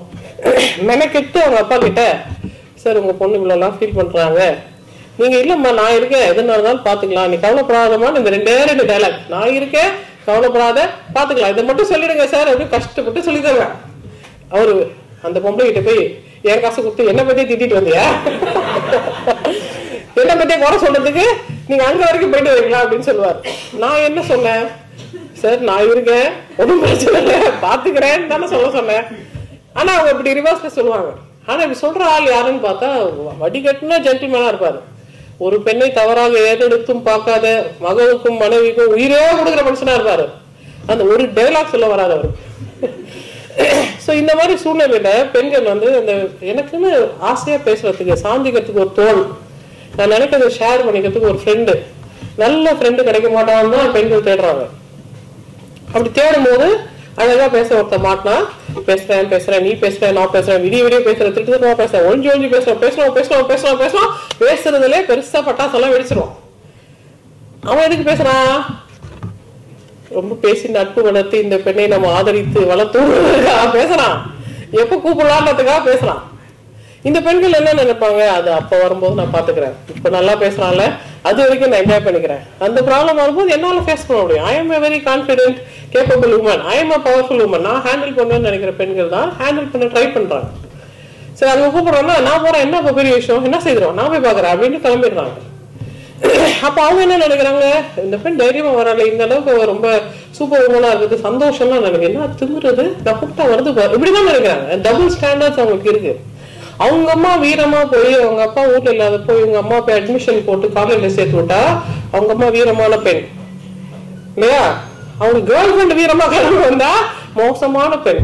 எந்த வீட்டுல இப்படி வரும், இதுதான் வருது அப்படின்னு நினைச்சுக்கிறாங்க. இவங்களுக்கு இந்த டபுள் ஸ்டாண்டர்ட் இருக்குதான் பிரச்சனை. உங்க தங்கச்சி செய்தா தப்பு இல்ல, உங்க அம்மா செய்தா தப்பு இல்ல, உங்க வீட்டு உங்க ரத்தத்தை சேர்ந்தவங்க செய்தா தப்பு இல்ல, வேற்று ரத்தத்திலேருந்து பெண் செய்யறது எல்லாம் உங்களுக்கு குறையா இருக்குன்னா நீங்க பிறக்கும் போது அப்படி நினைக்கல. இந்த கலாச்சாரம் உங்களுக்கு அப்படி சொல்லி கொடுத்துருக்கு. பரவாயில்ல, இந்த கலாச்சாரத்தை நம்ம எடிட் பண்ணிக்கலாம். இப்ப எப்படி எடிட் பண்றோம்னா, அந்த பெண் உங்களை நம்பி வரா, நீங்க அன்பா பேசுனீங்க, நீங்க சொல்லி விட்டீங்க, நீங்க ப்ராமிஸ் பண்ணீங்க, நீங்க அதை பண்ண இதை பண்ணு உத்தரவாதம் கொடுத்ததுனால அது பண்ணு வரா. அந்த பெண் கிட்ட ஒரு கண்ணியமான ஆண் எப்படி நடந்துக்கணும்? சரி, கன்சென்ட்டோட நீங்க செக்ஸ் வச்சுக்கிறது கூட இருக்கட்டும், தட்ஸ் ஆல்சோ ஓகே, உங்க ரெண்டு பேருக்குள்ள நடக்கிற விஷயம். அதை ஒருத்த வீடியோ எடுப்பானா, வீடியோ எடுத்து நான் அவனுக்கு போட்டு காட்டுவேன், இவனுக்கு போட்டு காட்டுவேன், இது பண்ணுவேன் அது பண்ணுவேன்னு சொன்னா அப்ப இது வந்து இட் இஸ் நாட் ஜென்டில்மேன்லினஸ், இது வந்து ஒரு கேடோட பிஹேவியர். மென்ல வந்து பெண்களை பத்தி அந்த கடைக்கற்பு, முதற்கற்பு, இடைக்கற்பெல்லாம் சொல்லுவாங்கல்ல, அது மாதிரி ஆண்களே 3 கேட்டகரி இருக்கு. நிறையான், குறையான், அரையான் அப்படின்னு 3 கேட்டகரி இருக்கு. இந்த குறையான் இருக்கால, அதுக்கு எப்பவுமே தன் மேல ஒரு பெரிய குறை இருக்கும். நம்ம சரியில்லை, நம்ம படிக்கல, நம்ம அப்பாவோட சொத்து வச்சிருக்காரு தவிர யாரும் எனக்காக என்ன மதிக்கல, எங்க அப்பா இல்லைன்னா எனக்கு மரியாதை கிடையாது, அப்ப நான் ஆம்பளைன்றதை நான் எப்படி நிரூபிக்கிறது, நான் நிறைய பெண்களோட செக்ஸ் வச்சு நிறைய பெண்களை டார்ச்சர் பண்ணி நான் ஆம்பளை நிரூபிக்க பாக்குறேன் அப்படின்னு சொல்றது ஒரு குறைவான சுயமரியாதை இருக்கான்னு செய்யக்கூடிய விஷயம். ஒரு அணையான இருப்பான், நான் இப்படியா அப்படியான்னு எனக்கு தெரியல, நான் கரெக்டா தான் இருக்கிறேன்னா கரெக்டா இல்லையா, but I will try, I will learn, I will try to improve my செல்ஃப்ன்ற கான்செப்ட் உனக்கு இருக்கும். நிறை ஆண்கள் இருக்காங்கல்ல, அந்த தழும்பாத குடமாங்க, நிறை குடமாங்க, அந்த பெண்ணே நம்பி வந்திருந்தா கூட அந்த பெண்ணா மனுஷாவும் தயவு செய்து எனக்கு கொஞ்சம் கையை பிடின்னு சொல்ற வரைக்கும் கை கூட பிடிக்க மாட்டான். சரி ரூம் கொஞ்சம் அந்த காஃபி குடி, டீ குடி, நீ சாப்பிட்றியா, தூங்குறியா, போயிட்டு வரியா, ஓகே பாய் பாய் சொல்லி அனுப்பி வைப்பாங்க.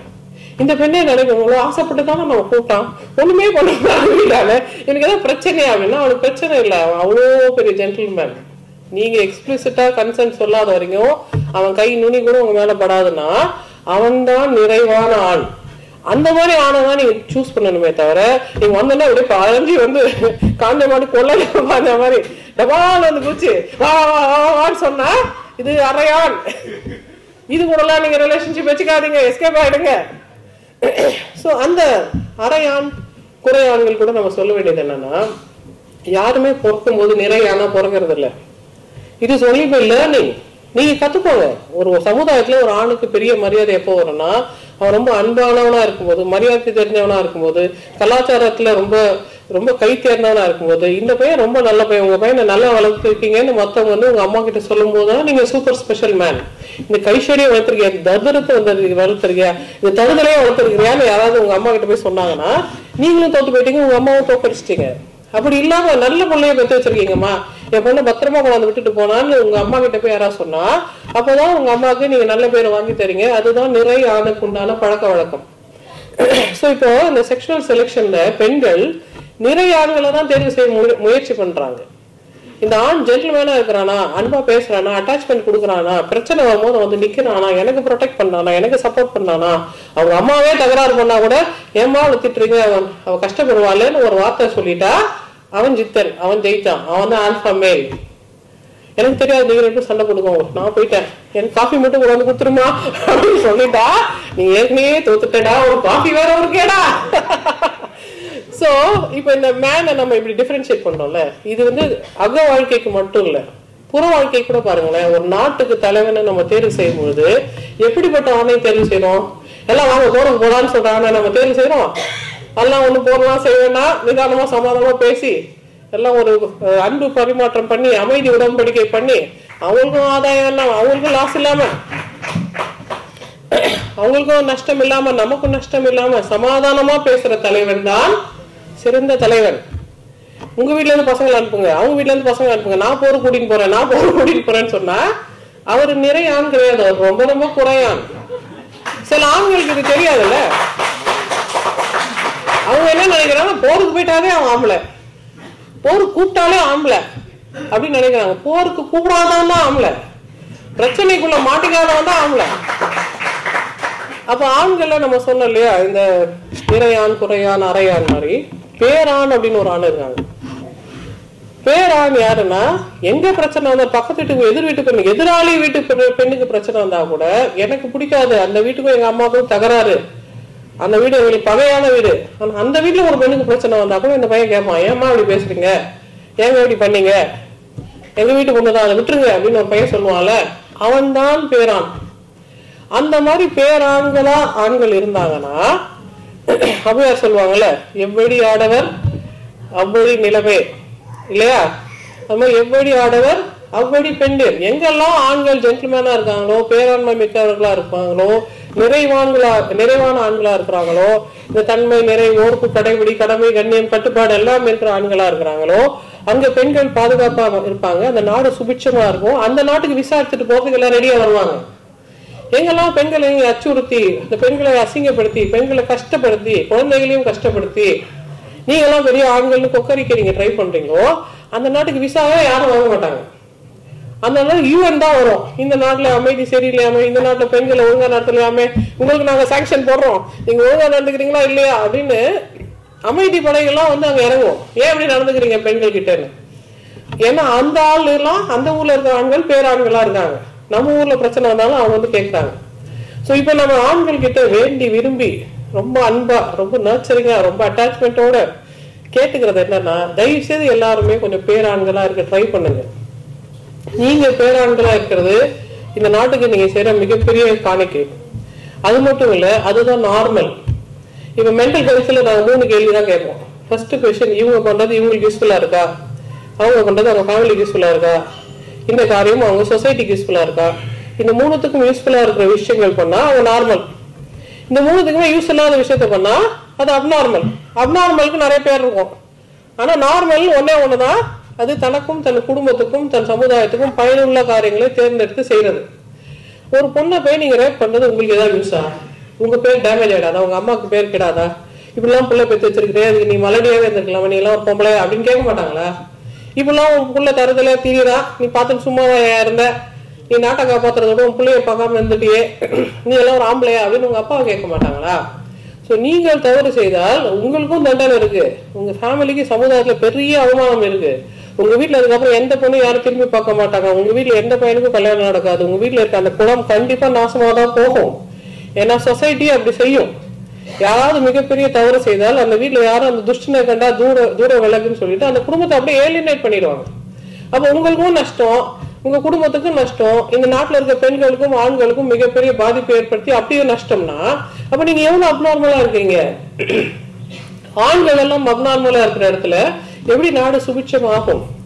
அதனால நீங்க பிளீஸ் கேர்லெஸ் தேர்ந்தெடுத்து முடிவு செய்யுங்க. நீங்க செய்யறது அந்த பெண் மேல உங்களுக்கு எவ்வளவு மோகமா இருந்தாலும் அந்த பெண்ணுக்கு நோ சொல்றது உரிமை இருக்கு. அந்த பெண் நோ சொன்னா நீங்க ஜென்டில்மேன்ல சரிமா சாரிமா இனிமேல் தொந்தரவு பண்ண மாட்டேன், let's be friends, let's continue as friends சொல்லிட்டு விட்டுடணும். இல்ல நான் பின்னாலே வந்து துரத்திட்டே வந்து நிற்பேன், இல்லைன்னா மூஞ்சில் ஆசிட் ஊற்றுவேன், எனக்கு கிடைக்காத பொண்ணு வேற எவனுக்கு கிடைக்கூடாது, இது மாதிரிலாம் நீங்க சொல்றது வந்து கம்ப்ளீட் மென்டல் இல்னஸ்க்கு உண்டான அறிகுறி. உங்களுக்கு அப்படி இருந்ததுன்னா நீங்க தான் டாக்டர் கிட்ட போகணும். அட்லீஸ்ட் உங்க அம்மா கிட்ட சொல்லுங்க, உங்க அப்பா கிட்ட சொல்லுங்க, உங்க வீட்டு யார்கிட்ட சொல்லி நீங்க டாக்டர் கிட்ட போய் ட்ரீட்மெண்ட் எடுத்துக்கோங்க. அதை விட்டுட்டு உங்களுக்கு இருக்கிற பிரச்சனைனால மத்த வீட்டு பெண்களை மத்த வீட்டு ஆண்களை துன்புறுத்துறதுக்கு யாருக்கும் உரிமை கிடையாது. நம்ம வீட்டு குழந்தை கரெக்ட் டைமுக்கு வீட்டுக்கு வரல, நம்ம வீட்டு குழந்தை தப்பான விஷயங்கள் செய்கிறான், அவன் தவறான வேலை செய்துட்டா நிரூபிக்கப்பட்டது, அப்பயும் என் பையன் கரெக்ட் தாங்க, என் பையன மாதிரி உத்தம உலகத்துல இல்லைன்னு சொன்னீங்கன்னா அப்ப உங்களுக்கு ஏதாவது பிரச்சனையா? அதான் நிரூபிச்சிட்டாங்களே இந்த பையன் பெரிய தப்பு பண்ணியிருக்கானே. அதெல்லாம் இல்ல, தாயா என் கடமையை நான் செய்துதான் தீருவேன், என் பையன் என்ன தப்பு பண்ணாலும் நான் சப்போர்ட் பண்ணுவேன்னு சொன்னா தாஷ்வந்தோட அம்மாவும் அப்படிதான் பண்ணாங்க. அதுக்கப்புறம் அவங்களுக்கு என்ன ஆச்சு? சோ எல்லாமே நீங்க நினைக்கிற மாதிரி ஜஸ்ட் உங்க அன்பினால கண்ட்ரோல் பண்ற விஷயங்கள் கிடையாதுன்றதுனால வேர் இட் இஸ் ரிக்வயர்ட் நீங்க மெடிக்கல் கன்சல்டேஷன் எடுத்துக்கோங்க.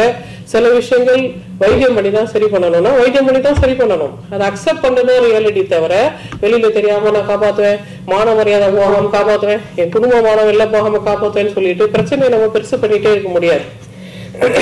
சோ இன்னவே இந்த நிறைய ஆண்களை, இந்த பேரன்பு மிக்க ஆண்களை உருவாக்குறது இந்த சமுதாயத்தோட கடமை, பெண்களோட கடமை.